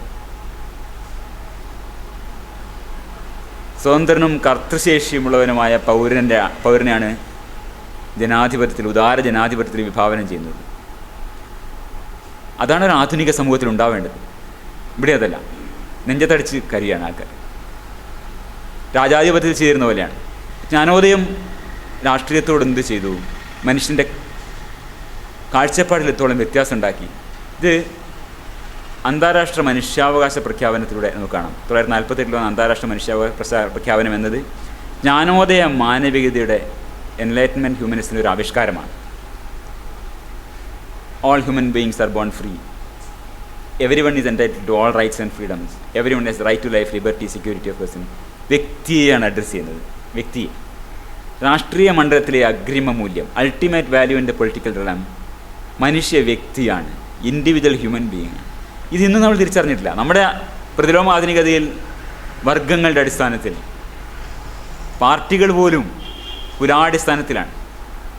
കുലം കുത്തികളായിട്ടാണ് പാർട്ടി പറയുക. കുലമായിട്ടാണ് പാർട്ടിയെ കാണുന്നത്. ഒരു കുലമായി പാർട്ടിയെ കാണുന്നവരാണ്. അപ്പോൾ ഒരു പാർട്ടിയിൽ നിന്ന് പുറത്തു പോകുമ്പോൾ കുലം കുത്തിയാവുന്നത് എന്തുകൊണ്ടാണ്? പാർട്ടിയെ കുലമായി കാണുന്നുണ്ട്. അപ്പോൾ കുലം, ഗോത്രം, ജാതി, മതം, ഇങ്ങനെയുള്ള ഇങ്ങനെയുള്ള പറ്റങ്ങളായി മേയിക്കപ്പെടുന്ന മനുഷ്യരുടെ ഒരു തരം ജനാധിപത്യമാണ് നമ്മൾ നടപ്പിലുള്ളത്. ആധുനിക ധാരണ ഞാൻ പറയുന്നത് ജ്ഞാനോദയ മാനവികത പകർന്നു തന്ന ഈ മനുഷ്യാവകാശ പ്രഖ്യാപനത്തിൻ്റെ കാഴ്ചപ്പാടിലുള്ള മനുഷ്യൻ്റെത്, രാഷ്ട്രീയ മണ്ഡലത്തിലെ അഗ്രിമ മൂല്യം മനുഷ്യ വ്യക്തിയുടേതാണ്. ഇത് ഈ ജ്ഞാനോദയ ആശയം അന്താരാഷ്ട്ര മനുഷ്യാവകാശ പ്രഖ്യാപനം അംഗീകരിക്കുന്നുണ്ട്.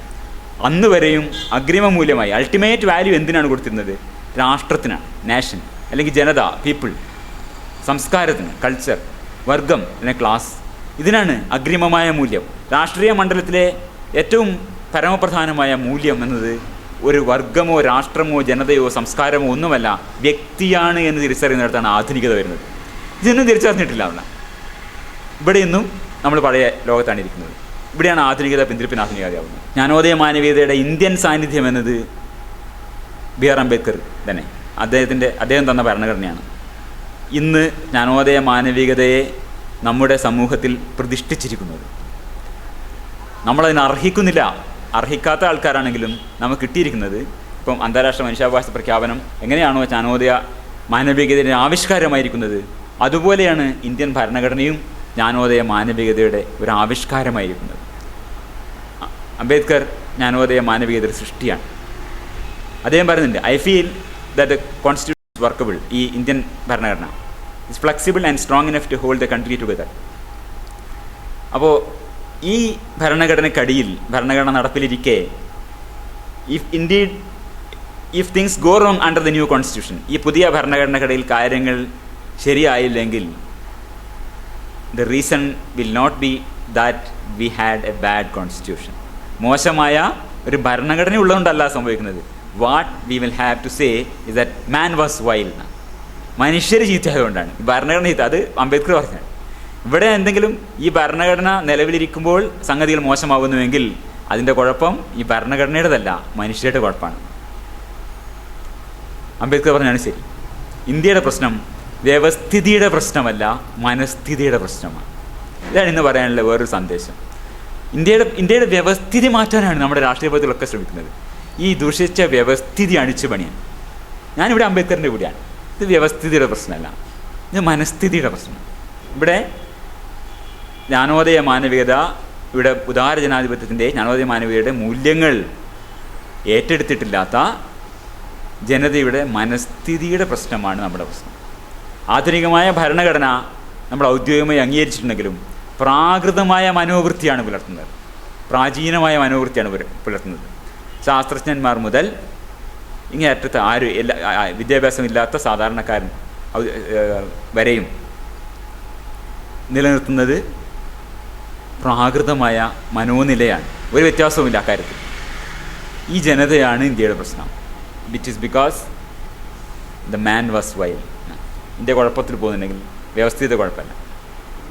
ഈ ആധുനിക മനോവൃത്തിയുടെ അഭാവമാണ് സ്വാതന്ത്ര്യാനന്ദ ഇന്ത്യയുടെ പ്രശ്നങ്ങളിൽ ഏറിയ പങ്കും സൃഷ്ടിച്ചതും ഇന്നും സൃഷ്ടിച്ചു പോരുന്നതും. ആ ചരിത്രത്തിലൂടെ നമുക്കൊന്ന് കണ്ണോടിക്കാം.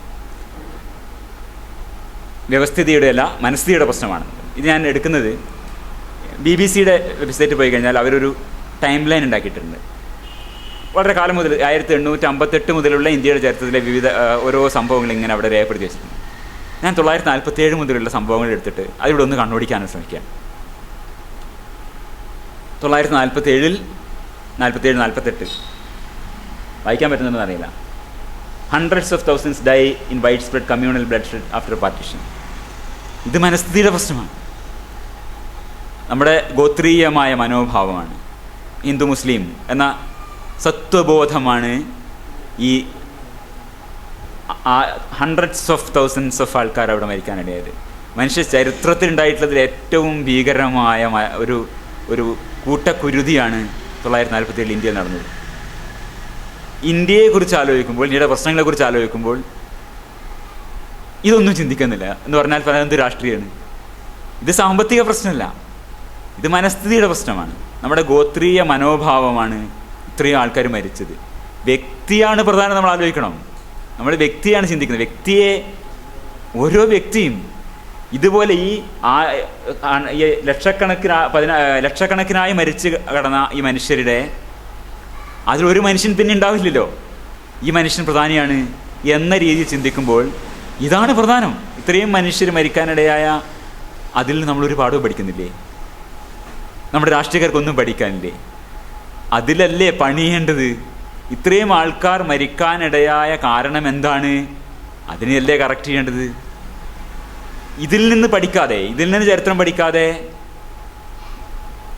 മതമുണ്ടാക്കുന്ന സാഹചര്യങ്ങൾ മാറുമ്പോൾ മതം മാറും എന്ന് പറയുന്നത് എന്ത് പഠിപ്പാണ് മാഷേ? അങ്ങനെയുണ്ടൊരു പഠിപ്പ് ഇതല്ലല്ലോ. നമ്മുടെ മുന്നിൽ കിടക്കുന്നുണ്ട്. ഇത്രയും ആൾക്കാർ മരിക്കാനിടയായത് മതമുണ്ടാക്കിയ സാഹചര്യങ്ങൾ കൊണ്ടാണ്. ഇത് മതം തന്നെയല്ലേ ഉണ്ടാക്കുന്നത്. നമ്മുടെ ശാസ്ത്രത്തിനെയും സമൂഹത്തിനെയും ജീവിതത്തിനെയും ഒക്കെ നിർണ്ണയിക്കുന്ന ഈ മതാത്മകത, ഈ ഗോത്രീയ ബോധം, അതിനെ പറച്ചു നടുകയല്ലേ നമ്മുടെ രാഷ്ട്രീയത്തിൽ ചെയ്യുന്നത്. എന്നിട്ട് നമ്മളെന്ത് ചെയ്യുന്നു? നമ്മുടെ രാഷ്ട്രീയ എതിരാളികളെ ഇതേപോലെ കൊന്നുകളയുന്നു. ഒരു പാഠവും നമ്മൾ പഠിക്കുന്നില്ല. അവിടെ ഇതേ മതാത്മകത രാഷ്ട്രീയത്തിലേക്ക് പകർത്തുകയാണ് ചെയ്യുന്നത്. അതുകൊണ്ടാണ് തലശ്ശേരിയിൽ ആൾക്കാർ ഇന്നും മരിച്ചുകൊണ്ടേയിരിക്കുന്നത്. അത് ഇവിടെ ഹിന്ദു മുസ്ലിം RSS മാർക്സിസ്റ്റ് ആയതുകൊണ്ട് എന്ത് കാര്യം? ആൾക്കാരെ കൊന്നുകൊണ്ട് പ്രതികരിക്കാൻ, അവനോടുള്ള ദേഷ്യം ഗ്രൂപ്പായി കാണുകയും ഗ്രൂപ്പായി കൊല്ലുകയും ചെയ്യാൻ ഒരുപാട് നമ്മൾ പഠിക്കുന്നില്ല. 1947 ഇത്രയും ആൾക്കാർ മരിക്കുന്നത് ഗോത്രീയതയുടെ, നമ്മുടെ ഉള്ളിലുള്ള ഗോത്രീയ മനോഭാവത്തിൻ്റെ മനസ്ഥിതിയുടെ പ്രശ്നം കൊണ്ടാണ് എന്ന് മനസ്സിലാക്കുന്നില്ല. ഈ മനസ്ഥിതി മാറേണ്ടതുണ്ട് എന്ന് മനസ്സിലാക്കുന്നില്ല. ഈ മനസ്ഥിതി മാറുക എന്നുള്ളതാണ് രാഷ്ട്രീയ പ്രവർത്തനം എന്ന് മനസ്സിലാക്കുന്നില്ല. ഇതേ മനസ്ഥിതി വെച്ചുകൊണ്ട് ബോർഡുകൾ മാത്രം മാറ്റുകയാണ്. നമ്മുടെ ഷർട്ടുകളുടെ നിറം മാറ്റുന്നു, നമ്മുടെ വായിക്കുന്ന പുസ്തകങ്ങളുടെ ചട്ട മാറ്റുന്നു. നിങ്ങൾ മാവോയിസം മാറ്റി സായിബാബയുടെ മുന്നിലേക്ക് പോകുന്നു, കാര്യം ഉണ്ടാവുന്നില്ല. പിന്നെ മഹാത്മാഗാന്ധിയെ വെടിവെച്ച് കൊല്ലുന്നു. ഓരോ പാഠങ്ങളെടുക്കും. ഇതൊക്കെ ഇതെന്തുകൊണ്ടുണ്ടായത്? വ്യവസ്ഥിതിയുടെ പ്രശ്നമല്ല, മനസ്ഥിതിയുടെ പ്രശ്നമാണ്. ഗാന്ധി കൊല്ലപ്പെടുന്നു. തിരിച്ചു വരാം നമുക്ക് ഓരോന്നിലേക്ക്. ഗാന്ധിവധവും ഗോത്രീയ മനോവൃത്തി. എന്താണ് ഗോത്രീയ മനോവൃത്തിയുടെ? ഞാൻ ഗോത്രീയതയെക്കുറിച്ച് സംസാരിച്ചിട്ടുണ്ട്. അതിൻ്റെ ഒരു എക്സ്റ്റൻഷൻ എന്നുള്ള നമുക്ക് ഇതിനെ കാണാം. The emphasis on the supreme importance of the tribe without with the individual is nothing at all. ഇതാണ് ഗോത്രീയതയുടെ മനോവൃത്തി. അതിൻ്റെ ട്രൈബൽ ടെമ്പർ എന്ന് പറയാം. സയൻറ്റിഫിക് ടെമ്പർ എന്നുള്ള പോലെയാണ് ഒരു ട്രൈബൽ ടെമ്പറുണ്ട്. അവിടെ ഗോത്രമാണ്. പാർട്ടി എന്ന പേരിലാവട്ടെ, ജാതി എന്ന പേരിലാവട്ടെ, രാഷ്ട്രം എന്ന പേരിലാവട്ടെ, അവനവൻ ഉൾക്കൊള്ളുന്ന ഗ്രൂപ്പ്, അവനവനോട് ഫുട്ബോൾ ക്ലബ് പോലും ആവാതെ പലപ്പോഴും ഈ ഗോത്രീയത എന്ന ഈ മനോവൃത്തി, ഈ ഗോത്രീയതയുടെ ഒരു പ്രത്യേകത എംഫസിസ് കൊണ്ട് സുപ്രീം ഇമ്പോർട്ടൻസ് ഓഫ് ട്രൈബാണ്. ഇതിൻ്റെ പാർട്ടിയാണ് വലുത്, പാർട്ടിക്കപ്പുറമൊന്നുമില്ല, അല്ലെങ്കിൽ മതമാണ് വലുത്. ഈ താൻ അടങ്ങുന്ന ഗോത്രത്തിൻ്റെ യൂണിറ്റാണ് വലുത്. അവനവൻ വ്യക്തി ഒന്നുമല്ല, ഇതിൽ ഈ ആൾക്കാരൊന്നുമല്ല, വർഗമാണ് പ്രധാനം, മതമാണ് പ്രധാനം, കലക്റ്റിവിസ്റ്റ് ധാരണകളാണ്. ഇതാണ് ട്രൈബലിസ്റ്റിൻ്റെ അടിസ്ഥാനമായിട്ടുള്ള ഒരു കാഴ്ചപ്പാട്. പോപ്പർ പറയും ഇതാണ് ഇതിൻ്റെ പ്രകടമായ രൂപമാണ് ഗാന്ധിയെ കൊല്ലുന്നത്. To serve Hindudom and Hindus, that is my first duty എന്നാണ് പറയുന്നത്. ഇത് നാഥുറാം വിനായക് ഗോഡ്സെയുടെ അദ്ദേഹത്തിൻ്റെ വൈ ഐ കിൽ ഗാന്ധി, അദ്ദേഹത്തിൻ്റെ പ്രസ്താവന വരുന്നതാണ്. ഗാന്ധിയെ കൊല്ലുന്നത് എന്തിനാണ്? വ്യക്തിപരമായിട്ട് ഒരു വിരോധം അദ്ദേഹത്തിനില്ല, അദ്ദേഹത്തിൻ്റെ ഗോത്രത്തിന് വേണ്ടി കൊല്ലുകയാണ്. To serve Hindudom and Hindus. എൻ്റെ സ്വയം ഗോത്രരക്ഷയാണ് അയാൾക്ക് പ്രധാനം. എൻ്റെ സ്വന്തം my own future would be totally ruin but the nation would be save from the inroads of Pakistan. ഇന്നും ഇപ്പോൾ ഫേസ്ബുക്കിൽ നടക്കുന്ന ചർച്ചകളിലൊക്കെ പാകിസ്ഥാനിലേക്ക് പോടാ, അനന്തമൂർത്തിക്ക് പാകിസ്ഥാനിലേക്ക് ടിക്കറ്റ് അയച്ചു കൊടുക്കണം. പാകിസ്ഥാൻ എന്നുവെച്ചാൽ അങ്ങനെ ഒരു ഒരെണ്ണം സൃഷ്ടിച്ച് വെച്ചിട്ടുണ്ട് അവിടെ. അവരൊക്കെ പാകിസ്ഥാൻകാരാണ്, പാക് ചാരന്മാരെ, ചീനാചാരന്മാരുണ്ട് വേറെ. അപ്പോൾ പിന്നെ സ്വന്തം ഭാവി മരിക്കുമെന്ന് അറിഞ്ഞുകൊണ്ടാണ് നാഥുറാം വിനായക് ഗോഡ്സെന് പോകുന്നത്. അപ്പോൾ ഗാന്ധിയെ കൊല്ലുന്നത് ഇതും സ്വയം ബലിയർപ്പിച്ചുകൊണ്ട് സ്വന്തം ഗോത്രത്തെ രക്ഷിക്കുക, അതിനുവേണ്ടി ശ്രമിക്കുകയാണ്. എന്നോട് യാതൊരു കരുണയും കാണിക്കേണ്ടെന്നാണ് നാഥുറാം വിനായക് ഗോഡ്സെ പറഞ്ഞത്. നിസ്വാർത്ഥമായിട്ടാണ്. ഇതൊക്കെ എടുത്തു നോക്കൂ. ഇവിടെ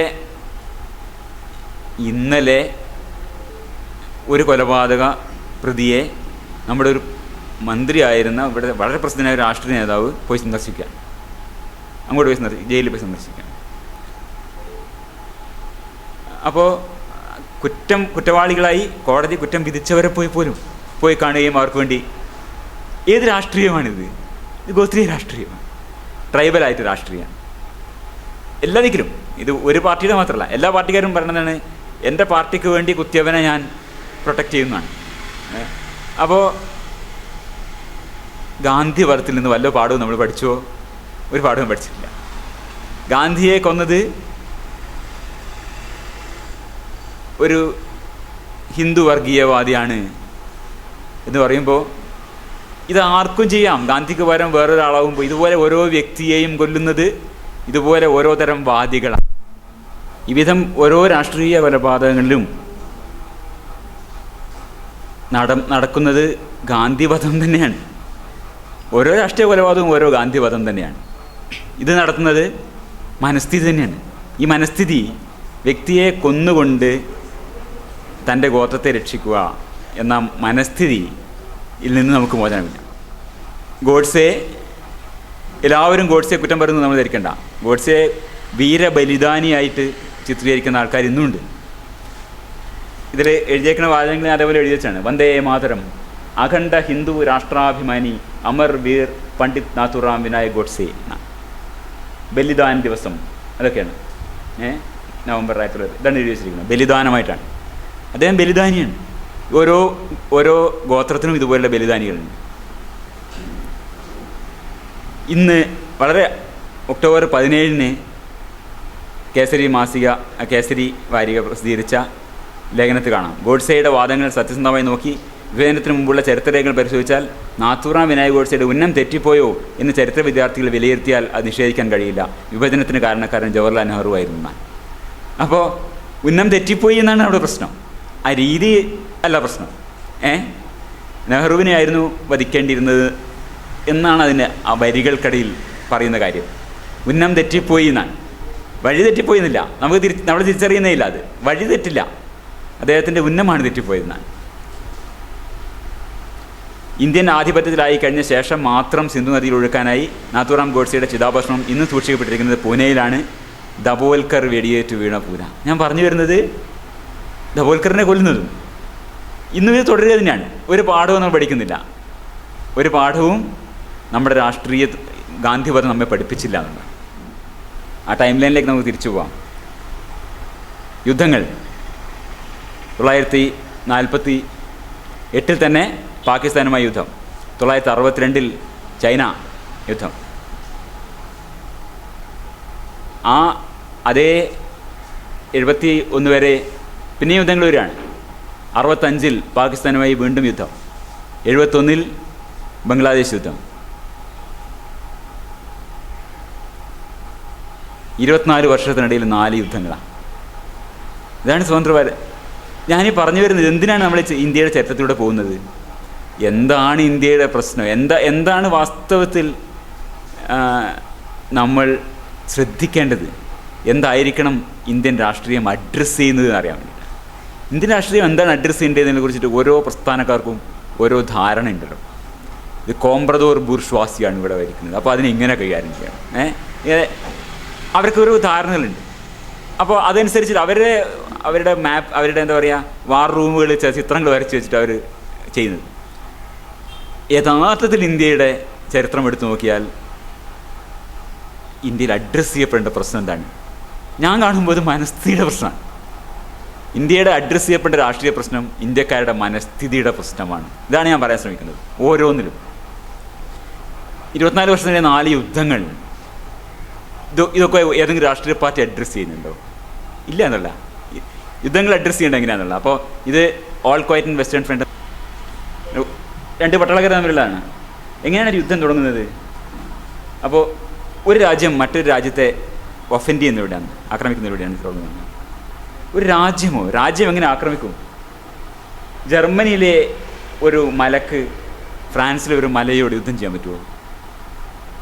അല്ലെങ്കിൽ ഒരു നദിയോ ഒരു കാടോ ഒരു ഗോതമ്പ് വയലോ വേറൊരു ഗോതമ്പ് വയലോ യുദ്ധം ചെയ്യില്ലല്ലോ. മനുഷ്യരാണ് യുദ്ധം ചെയ്യുന്നത്.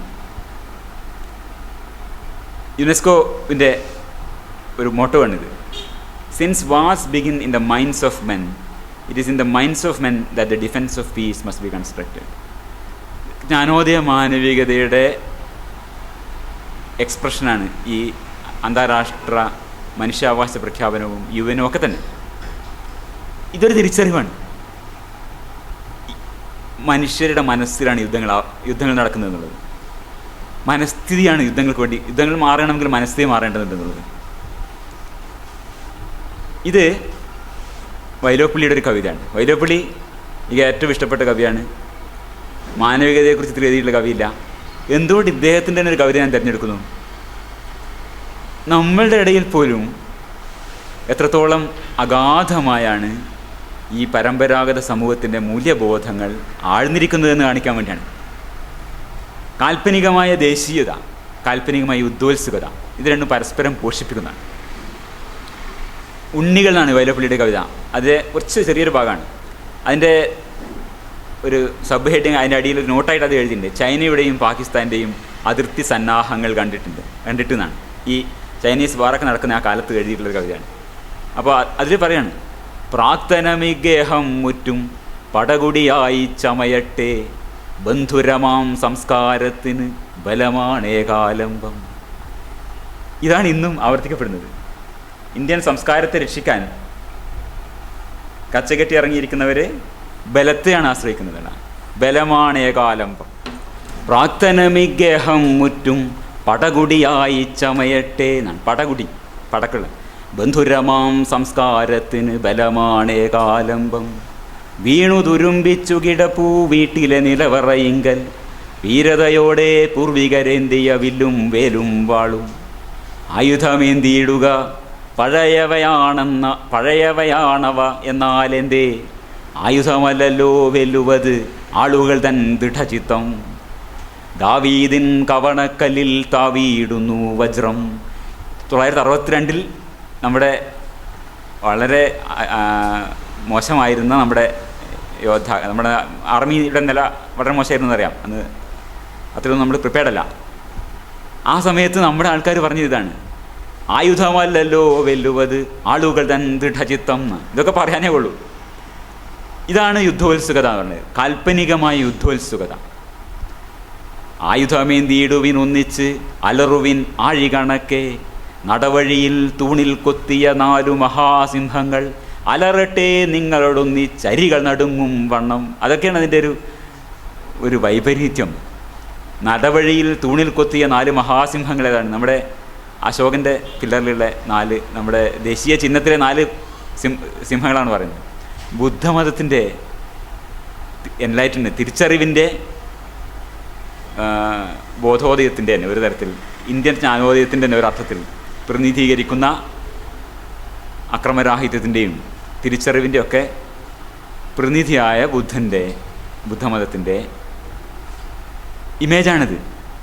അലറട്ടെ എന്നാണ് പറയുന്നത്. അത് ആ സിംഹങ്ങളാണ് അലറാൻ വേണ്ടി പറഞ്ഞത്. അലറട്ടെ നിങ്ങളോടൊന്ന് ചരികൾ നടുങ്ങും വണ്ണം, നേർത്തു വരുന്നാകിൽ ശത്രുവെ വീഴ്ത്തുക, വീഴുക മുന്നിൽ. വീഴാനാണ്, പോയി വീഴാൻ കുട്ടികളോട് ആഹ്വാനം ചെയ്യണം. നാരദനുടെ ചിരി പോയി വീണാനാദമുയർന്നു വരട്ടെ, ജീവിപ്പാൻ ജീവൻ കളയാൻ ഈ വിധമില്ല മുഹൂർത്തം. ജീവിക്കാൻ ജീവൻ കളയാൻ ഇതുപോലെ മുഹൂർത്തമില്ല. വ്യക്തിക്കൊരു പ്രാധാന്യമില്ല, കുടുംബത്തിന് വേണ്ടി പോയി ചാവാനാണ് പറയുന്നത്. ദാഹിപ്പൂ സ്വാതന്ത്ര്യത്തിന് ദാനം ചെയ്യുക രക്തം. അങ്ങനെയുണ്ടോ? രാജ്യത്തിന് വേണ്ടി ഒരാളുടെ മരണം കൊണ്ട് നേടേണ്ടതായിട്ട് ഒന്നും, ഒരാളെ കൊന്നുകൊണ്ടോ മരിച്ചുകൊണ്ടോ നേടേണ്ട ഒന്നും ഈ ഭൂമിയിലില്ല എന്ന് നമ്മൾ തിരിച്ചറിയേണ്ട ഒരു ആവശ്യമുണ്ട്. അത് ജ്ഞാനോദയ മാനവികത തിരിച്ചറിയണം. അത്രയും പ്രധാനമാണ് ഓരോ വ്യക്തിയും. വ്യക്തിയാണ് അഗ്രിമമായ മൂല്യം. ഒരാളെ കൊന്നുകൊണ്ട് മരിച്ചുകൊണ്ട് നേടാനുള്ള ഒന്നും ഇല്ല. അൾട്ടിമേറ്റ് ആയിട്ടുള്ളത് രാജ്യമല്ല, അൾട്ടിമേറ്റ് ആയിട്ടുള്ളത് ഗോത്രമല്ല, വർഗമല്ല, വ്യക്തിയാണ്. ഈ തിരിച്ചറിവുണ്ടായിട്ടില്ല. പരമ്പരാഗത സമൂഹത്തിൻ്റെ തിരിച്ചറിവുകളാണ് ഇവിടെ ആവർത്തിക്കപ്പെടുന്നത് യുദ്ധത്തിൻ്റെ ഒരു അന്തരീക്ഷത്തിൽ. ഉടയട്ടെ ചെറു ചഷകങ്ങൾ അത് ഉത്സവമാക്കാം വിജയം എന്നാണ് അവിടെ കൊടുത്തിട്ടുണ്ട്. ചെറിയ ഈ യുവാക്കളായ പട്ടാളക്കാരുടെ തെറ്റിദ്ധരിക്കേണ്ടെന്നുള്ളതൊക്കെ അവിടെ തന്നെ കൃത്യമായി കൊടുക്കുന്നു. യുവാക്കളായ ചെറുപ്പക്കാരുടെ ജീവാർപ്പണത്തെക്കുറിച്ച് തന്നെ അദ്ദേഹം പറയുന്നത്. ഉടയട്ടെ ചെറു ചഷകങ്ങൾ എന്നാണ്. ചെറിയ ഈ പാനപാത്രങ്ങൾ ഉടഞ്ഞു പോകട്ടെ, അതാണ് വിജയത്തിൻ്റെ ഉത്സവം എന്നാണ്. ഈ പരമ്പരാഗതമായ ധാരണ ഇന്നും നമുക്ക് വിട്ടുപോയിട്ടില്ല. ഇത് വളരെ റീസെൻ്റായിട്ട് ഒക്ടോബർ 24, ഇന്ന് 26, ഒക്ടോബർ 24 പത്രത്തിൽ വന്നിട്ടാണ്. We want peace with China but not at the cost of honour എന്നാണ് നമ്മുടെ മന്ത്രി പറയുന്നത്. ഓണർ എന്നുള്ള വാക്കാണ്. അതിൽ അദ്ദേഹം പറഞ്ഞൊരു വാചകമാണ്, pride is ultimate accomplishment of a human being of mine and yours. അഭിമാനല്ലേടോ നമുക്ക് വലുതെന്നാണ്. ഇതൊക്കെ എന്ത് പഴയ ധാരണയാണെന്നാണ്. അത് നമ്മൾ തിരിച്ചറിയുന്നില്ല. ഇതൊക്കെ നമ്മൾ ആവർത്തിക്കും. അഭിമാനമാണ് വലുത്. ഈ അഭിമാനം എന്നുള്ള വേറൊരു വാക്കാണ്. ഇതൊരു സാമൂഹ്യ കൺസ്ട്രക്റ്റാണ്, ഇതൊരു സോഷ്യൽ കൺസ്ട്രക്റ്റാണ്. ഇതാണ് ആധുനികതയുടെ തിരിച്ചറിവ്. അത് നമുക്കില്ല. ഇന്ന് നമ്മുടെ മന്ത്രി പറഞ്ഞതാണ് അഭിമാനമാണ് നമുക്ക് വലുതെന്നാണ്. അപ്പോൾ ഈ അഭിമാനം കളഞ്ഞിട്ട് ചൈനയായിട്ട് ഒരു പരിപാടിയില്ല. ഓണർ, അപ്പോൾ എൻ്റെയും നിങ്ങളുടെയും രാജ്യത്തിൻ്റെയും അഭിമാനമാണ് പ്രശ്നം. ഇതൊക്കെ ആണ് പിന്തിരിപ്പൻ ആധുനികത, പുരാതനമായ ആധുനികത. പുരാതനമായ ആധുനികത എന്ന് പറയുന്നത് എന്താണ്? ഇത്രയും അണുവായുധങ്ങളും അടക്കം ഉള്ള ഒരു സേനയെ നമ്മൾ വെച്ച് പുലർത്തുകയും നമ്മുടെ മനസ്സിൽ നമ്മൾ അഭിമാനത്തിൻ്റെയും ഉടയട്ടെ ചെറു ചഷകങ്ങൾ എന്ന് പറയുന്ന പ്രാകൃതമായ മനോഭാവം വെച്ച് പുലർത്തുന്നതാണ്. മംഗൾയാൻ വിജയിക്കാൻ വേണ്ടി തേങ്ങ എറിയുന്ന ശാസ്ത്രജ്ഞൻ്റെ മാതിരി തന്നെയാണ് ഒരു ആറ്റം ന്യൂക്ലിയർ മിസൈലിൻ്റെ കൺട്രോൾ വെച്ചുകൊണ്ട് അഭിമാനമാണ് എനിക്ക് വലുത് എന്ന് പറയുന്ന മന്ത്രി എന്ന് നമ്മൾ തിരിച്ചറിയുന്നത്. ഇത് രണ്ടും ഒരേ നാണയത്തിൻ്റെ രണ്ട് വശങ്ങളാണ്. മനോഭാവത്തിൻ്റെ പ്രശ്നം നമ്മളൊക്കെ ഷെയർ ചെയ്യുന്നതാണ്. ഇത് എല്ലാവരും ഷെയർ ചെയ്യും. Pride is the ultimate accomplishment of a human being of mind and yours എന്നാണ്. ഇതെല്ലാവരും പങ്കെടുക്കുന്നു. ഈ പുരാതനമായ മൂല്യബോധം നമ്മൾ പങ്കിടുന്നതാണ്. ഈ ജ്ഞാനോദയ മാനവികതയുടെ സ്വാധീനം വിട്ടുപോയില്ല, പലർക്കും ഉണ്ടായിട്ടുണ്ടെന്നുള്ളതാണ്. അതായത് ഒരുപക്ഷെ ഒരു എന്താ പറയുക, ഒരു ഹോളോകോസ്റ്റ്, നമ്മുടെ ഒരു ആണവ അന്ത്യത്തിൽ നിന്ന് നമ്മളെ ലോകത്തെ രക്ഷിച്ചതുപോലും ഈ ജ്ഞാനോദയ മാനവികത പകർന്നു തന്ന ചില മൂല്യബോധങ്ങളാണ് നമ്മൾ തിരിച്ചറിയേണ്ടതുണ്ട്. ഏറിയും കുറഞ്ഞും പല അളവ് ഇപ്പോൾ വലിയൊരു ക്രൈസിസ്, ഒരു ന്യൂക്ലിയർ മിസൈൽ ഉപയോഗിക്കാനുള്ള മിസൈൽ ക്രൈസിസ് ഒക്കെ വന്ന സമയത്ത് അന്ന് ക്രൂഷ്ചേവാണ് ഭരിക്കുന്നത്. ക്രൂഷ്ചേവ് പറഞ്ഞാണ്, I am not some tsarist officer who has to kill himself if he farts at a masked ball എന്നാണ്. ഒരു പാർട്ടിയിൽ വെച്ച് അധോവായു വിട്ടുപോയാൽ സ്വയം ആത്മഹത്യ ചെയ്യേണ്ടി വരും. കാരണം അയാളുടെ അഭിമാനം അതോടെ തകർന്നു. അത് പഴയ ഒരു പട്ടാള ഉദ്യോഗസ്ഥൻ്റെ സാറിസ്റ്റ് ഓഫീസറല്ല. ഞാൻ അങ്ങനത്തെ ആളെന്നല്ല. It's better to back down than to go to war. യുദ്ധത്തിന് പോകുന്നതിലും നല്ലത് തിരിച്ചു പോരുകയാണ്. ആ തിരിച്ചറിവാണ്. ഏതാണിത്? ദാഹിപ്പൂ സ്വാതന്ത്ര്യത്തിന് ദാനം ചെയ്യുക രക്തം, ഉടയട്ടെ ചെറു ചഷകങ്ങൾ അത് ഉത്സവമാക്കാം വിജയം എന്ന് പറയുന്ന മനോഭാവം. പ്രൈഡ് ഈസ് അൾട്ടിമേറ്റ് അക്കോംപ്ലിഷ്മെൻറ്റ് എന്ന് പറയുന്ന മനോഭാവം. ഈ മനോഭാവം ഒരു ബലൂണിന് ഒരു കുത്തു കൊടുക്കുന്നതാണ് ഇത് ഈ പറയുന്നത്. ഇത് നികിത ക്രൂഷ്ചേവ് ഇതൊക്കെ അദ്ദേഹം ഒരു ജ്ഞാനോദയ മാനവികതയുടെ നേതാവല്ല, അദ്ദേഹം ഒരു ഉട്ടോപ്യൻ ഐഡിയോളജി ഒരാളാണ്. അവിടെ പോലും പക്ഷേ ഈ സ്വാധീനം ഒരളവോളം ചെലുത്തിയിരുന്നതാണ്. അതുകൊണ്ടാണ് ഇങ്ങനെ ഇദ്ദേഹം തിരിച്ചറിയുന്നതുകൊണ്ടാണ് ഈ അഭിമാനം ഒന്നും ഒരു കാര്യമില്ല, ഇതൊരു വാചകം മാത്രമാണ്. അഭിമാനം എന്നത് വെറും ഒരു വാക്കാണ്. ഇതൊരു സോഷ്യൽ കൺസ്ട്രക്റ്റാണ് എന്ന തിരിച്ചറിവുള്ളത് കൊണ്ടാണ് അന്ന് നമ്മൾ രക്ഷപ്പെട്ടത്. അതല്ലെങ്കിൽ ഒരു ന്യൂക്ലിയർ വിൻ്ററിലൂടെ അവസാനിച്ചു പോകുമായിരുന്നു. ഇതാണ് നമ്മൾ ആ ലേഖനത്തിൽ പറഞ്ഞ വേറൊരു വിഷയം. തോൽക്കലിൻ്റെയുമായ കളികൾക്ക് പുറമേ സീറോ സം ഗെയിംസ്, ഇരു കക്ഷികളും ഗുണകരമായ വ്യവഹാരങ്ങൾ, പോസിറ്റീവ് സം ഗെയിംസ് സാധ്യമാണെന്ന് നമ്മൾ തിരിച്ചറിയുന്നതുകൂടിയാണ് സംഘർഷത്തിൻ്റെ സംസ്കാരം വിനിമയത്തിൻ്റെ സംസ്കാരത്തിലേക്ക് വഴിമാറുന്നത്. അത് ഒരു കാര്യം. ഈ ക്രൂഷ്ചേവിൻ്റെ പറഞ്ഞത് സ്പെസിഫിക് ആയിട്ട്, in general the value placed on human life today is probably higher and that placed on national prestige or honour probably lower than in earlier times എന്നാണ്. എന്തുകൊണ്ടാണ് അമേരിക്കയ്ക്ക് ഇന്ന് യുദ്ധം ചെയ്യാൻ ഇത്രയധികം വിഷമം? എന്തുകൊണ്ടാണ് അവർ ഡ്രോണുകൾ അയക്കുന്നത്?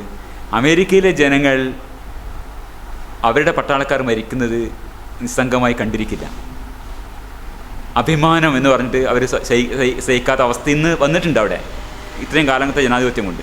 അമേരിക്കൻ ജനാധിപത്യം ലോകത്തെ ഏറ്റവും ജനാധിപത്യം എന്നല്ല ഞാൻ പറയുന്നത്. ഈ യൂറോപ്പിൽ ജോർജ് ബുഷിൻ്റെ യുദ്ധത്തിന് പിന്താങ്ങിയ പല ഭരണകൂടങ്ങൾക്കും അവരുടെ അധികാരം വിട്ടൊഴിച്ചു കൊണ്ടി വന്നു. കാരണം എന്താണ്? അവിടെ ജനങ്ങളുടെ മനോഭാവം മാറിപ്പോയി.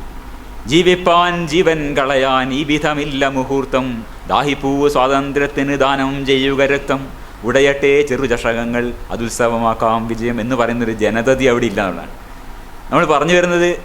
ആ ഒരു സ്ട്രക്ചർ ഒന്നും കൂടി ഞാൻ ഓർമ്മിപ്പിക്കുകയാണ്. നമ്മളിപ്പോൾ ചെയ്യുന്നത് എന്താണ്? ഇന്ത്യയുടെ ചരിത്രത്തിലൂടെ നമ്മളിങ്ങനെ കണ്ണോടിക്കുകയാണ്.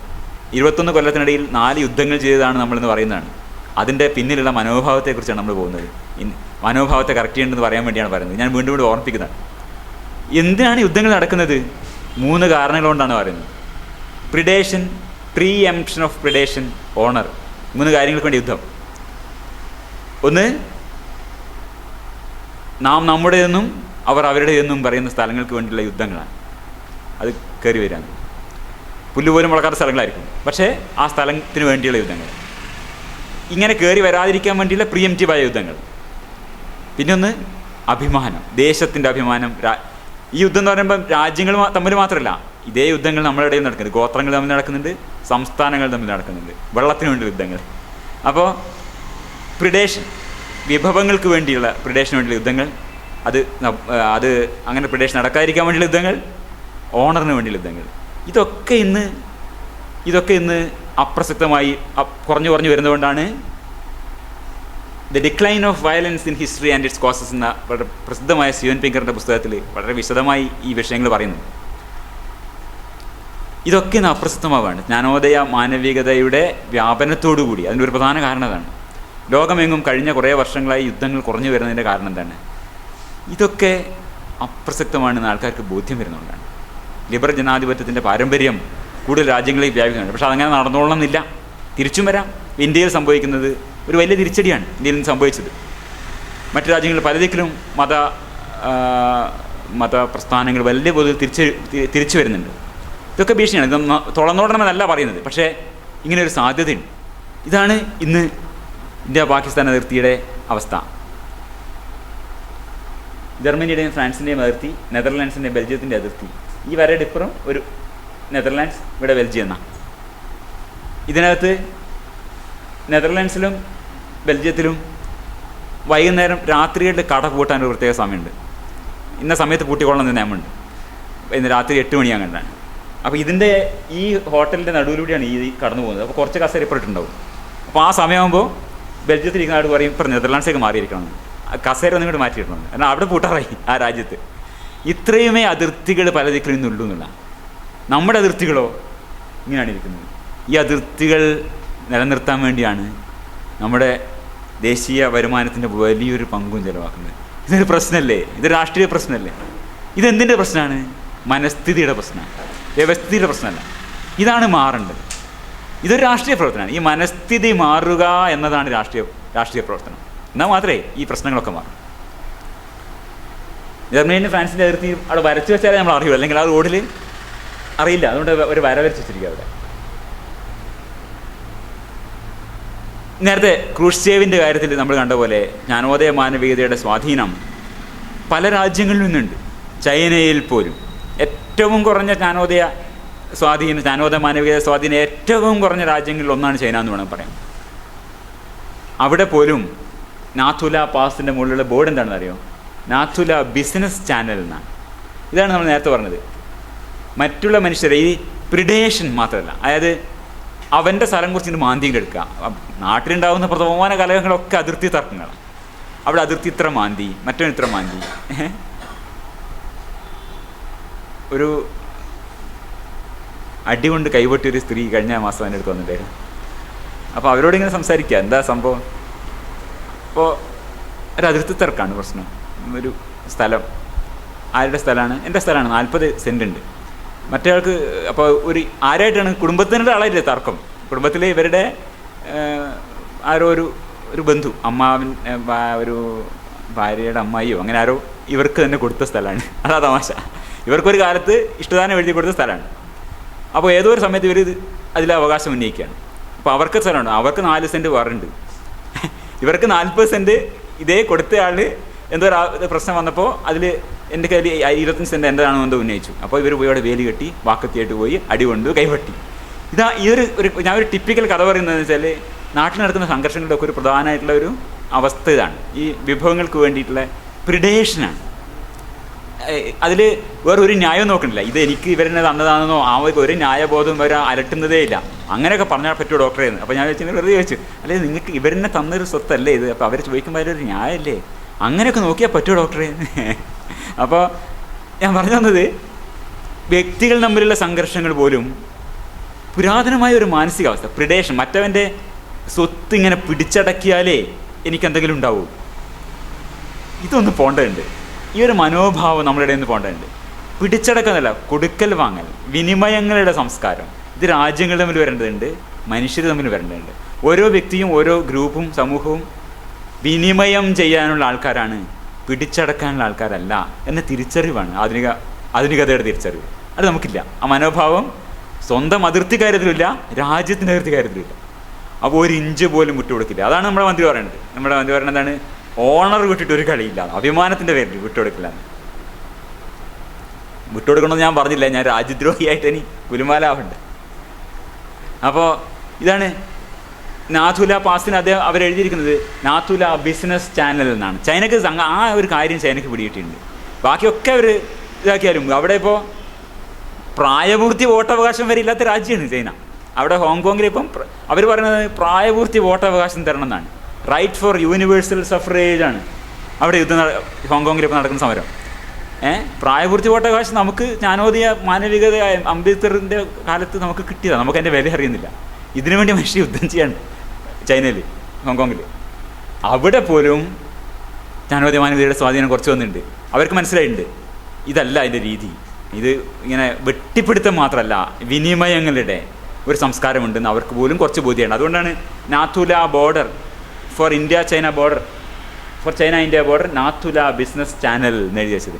പക്ഷെ ഇന്നും അത് അടഞ്ഞു തന്നെയാണ് കിടപ്പ്. ഇത്ര ഗംഭീരമായ മതിലും വേലിയൊക്കെ ഉണ്ട്. നമ്മൾ കണ്ട പോലെ വരയും ഒരു കസേര അങ്ങോട്ട് മാറ്റിയിട്ടൊന്നും പറ്റില്ല. പക്ഷെ എന്നാലും അതിൻ്റെ ചെറിയ സ്വാധീനം. ഒരു ബിസിനസ് ചാനൽ എന്നാണ് പേരിട്ടിരിക്കുന്നത്. അടഞ്ഞു കിടക്കുന്ന ചാനലാണെങ്കിൽ അവിടെ ഒരു കാര്യം നടക്കില്ല എന്നാണ് പറഞ്ഞത്. പക്ഷെ ആ ഒരു ബോധം വന്നിട്ടുണ്ട്. പ്രായപൂർത്തി വോട്ടവകാശ സമരം നടക്കുകയാണ്. അതിൻ്റെ നേതാവ് ഒരു കുട്ടിയാണ്, 96 ജനിച്ചിട്ടുള്ള ഒരു കുട്ടിയാണ്, ജോഷുവ വോങ് ചിങ് ഫുങ് എന്ന് പറഞ്ഞാൽ. അവരൊക്കെ നടന്നുകൊണ്ടിരിക്കുകയാണ് അവിടെ ഈ സമരം. നമുക്ക് കിട്ടിയ എന്താണെന്ന് നമുക്ക് അറിയുന്നില്ല അവസ്ഥത്തിൽ. നമ്മൾ ഈ വ്യവസ്ഥിതിനെ കുറ്റം പറയുമ്പോഴേ. പിന്നെ ഈ യുദ്ധത്തിൻ്റെ വേറൊരു പാഠവും കൂടി, ആ യുദ്ധകഥകളിൽ നിന്നുള്ള വേറൊരു പാഠവും കൂടിയുണ്ട്. 71 ബംഗ്ലാദേശ് യുദ്ധത്തിൽ ഒരു ബ്ലഡ് ടെലഗ്രാം, ഞാൻ അതിൻ്റെ കഥ ഇങ്ങനെ വായിക്കുമ്പോൾ എനിക്ക് വളരെ വളരെ ഹൃദയസ്പർശിയായി തോന്നിയ ഒരു കഥയാണ്. അതിനെ എടുത്തു പറയുന്നതുകൊണ്ടാണ്. ബ്ലഡ് ടെലഗ്രാം എന്നാണ് പറയുന്നത്. ആർച്ചർ കെൻറ്റ് ബ്ലഡ് എന്ന് പറഞ്ഞിട്ടൊരാൾ, അന്ന് US കോൺസുൽ ജനറലാണ്, ധാക്കയിലെ അംബാസഡർ. അദ്ദേഹം ഒരു ടെലഗ്രാം അടിക്കുകയാണ്. 71 പശ്ചിമ പാകിസ്ഥാനിലെ പട്ടാളക്കാർ വന്നിട്ട് വലിയ കൊടിയ ക്രൂരതകൾ അവിടെ കിഴക്കൻ പാകിസ്ഥാൻ എന്നറിയപ്പെടുന്ന ഇന്നത്തെ ബംഗ്ലാദേശിൽ കൊടുങ്ക്രൂരതകൾ നടന്നുകൊണ്ടിരിക്കുകയാണ്. വ്യാപകമായ കൊലപാതകങ്ങൾ, ബലാത്സംഗങ്ങൾ, വളരെ ക്രൂരമായ ഒരു ജീനോസൈഡ് തന്നെ, ഒരു വംശഹത്യയുടെ രൂപത്തിൽ നടത്തിക്കൊണ്ടിരിക്കുകയാണ്. അമേരിക്ക ഒരു അക്ഷരം മിണ്ടുന്നില്ല. അമേരിക്ക ഇടപെടുന്നില്ല. ഒരക്ഷരം ഈ പശ്ചിമ പാകിസ്ഥാൻ്റെ ക്രൂരതകൾക്കെതിരെ മിണ്ടുന്നു പോയില്ല. അവിടെ 29 അമേരിക്കൻ ഉദ്യോഗസ്ഥർ സൈൻ ചെയ്ത ഒരു ടെലിഗ്രാം ഇയാൾ അയക്കുകയാണ് അമേരിക്കക്ക്. ഇതാണ് ഉദാര ജനാധിപത്യം സാധ്യമാക്കുന്ന അഭിപ്രായ ധീരത എന്ന് പറഞ്ഞത്. അത് മുഴുവനും ഉള്ള കേബിൾ ഇതാണ്. ഇതിൻ്റെ കുറച്ച് ഭാഗം ഞാൻ മലയാളത്തിലേക്ക് എടുത്താണ്. ജനാധിപത്യ നിഷേധത്തെ അപലപിക്കുന്നതിൽ നമ്മുടെ ഗവൺമെൻറ് പരാജയപ്പെട്ടിരിക്കുന്നു. അതിക്രമങ്ങളെ അപലപിക്കുന്നതിൽ നമ്മുടെ ഗവൺമെൻറ് പരാജയപ്പെട്ടിരിക്കുന്നു. പടിഞ്ഞാറൻ പാകിസ്ഥാനെ പ്രീണിപ്പിക്കാൻ മുതുക് വളക്കുന്ന നമ്മുടെ ഗവൺമെൻറ് പ്രദർശിപ്പിക്കുന്നത് ധാർമ്മിക പാപ്പരത്വമാണ്. മോറൽ ബാങ്ക്രപ്സി എന്നാണ് അവർ പറയുന്ന വാചകം. ഈ വംശഹത്യ, ജനോസൈഡ് എന്ന് പറയുന്നുണ്ട്. ഒരു രാജ്യത്തിൻ്റെ ആഭ്യന്തര കാര്യമെന്ന് മുദ്രകുത്തി അത് ധാർമ്മികമായി പോലും ഇടപെടാതിരിക്കുന്ന, അതിൽ അവരെ പ്രതിഷേധം ഉദ്യോഗസ്ഥരായ ഞങ്ങളുടെ വിരോധാഭിപ്രായം അറിയിക്കുന്നുവെന്ന് ഇന്ത്യയിൽ ആരെങ്കിലും ഒരൊറ്റ ഉദ്യോഗസ്ഥൻ ഇന്ന് പോലും ധൈര്യപ്പെടില്ല. ഇന്ത്യയുടെ ഏതെങ്കിലും ഒരു വിദേശ നയത്തെ വിമർശിക്കാൻ, ഇവിടെ ഇരുന്ന് വിമർശിക്കാൻ ഒരു വ്യക്തി പോലും ധൈര്യപ്പെടില്ല. ആ ഉദ്യോഗസ്ഥരിക്കുന്ന ആൾ പറയാൻ വേണ്ട.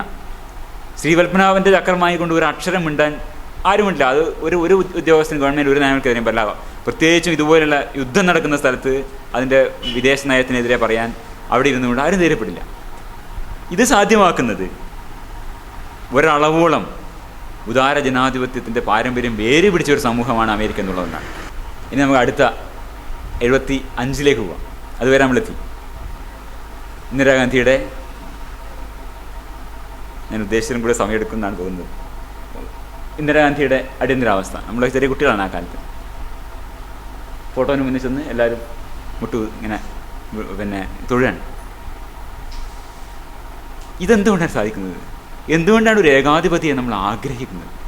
ഇന്ദിരയാണ് ഇന്ത്യ, ഇന്ത്യയാണ് ഇന്ദിര എന്നൊരു രാഷ്ട്രീയ നേതാവ് പറയുകയും അത് കേൾക്കുകയും ചെയ്യുന്നു. നാവടക്കൂ പണിയെടുക്കൂ. അത് അന്ന് കുട്ടിയായിരുന്ന ഇതൊക്കെ ഇങ്ങനെ ഒരു ജനാധിപത്യത്തിൽ എഴുതി വെച്ചിരിക്കണം. നാവടക്കൂ പണിയെടുക്കൂ.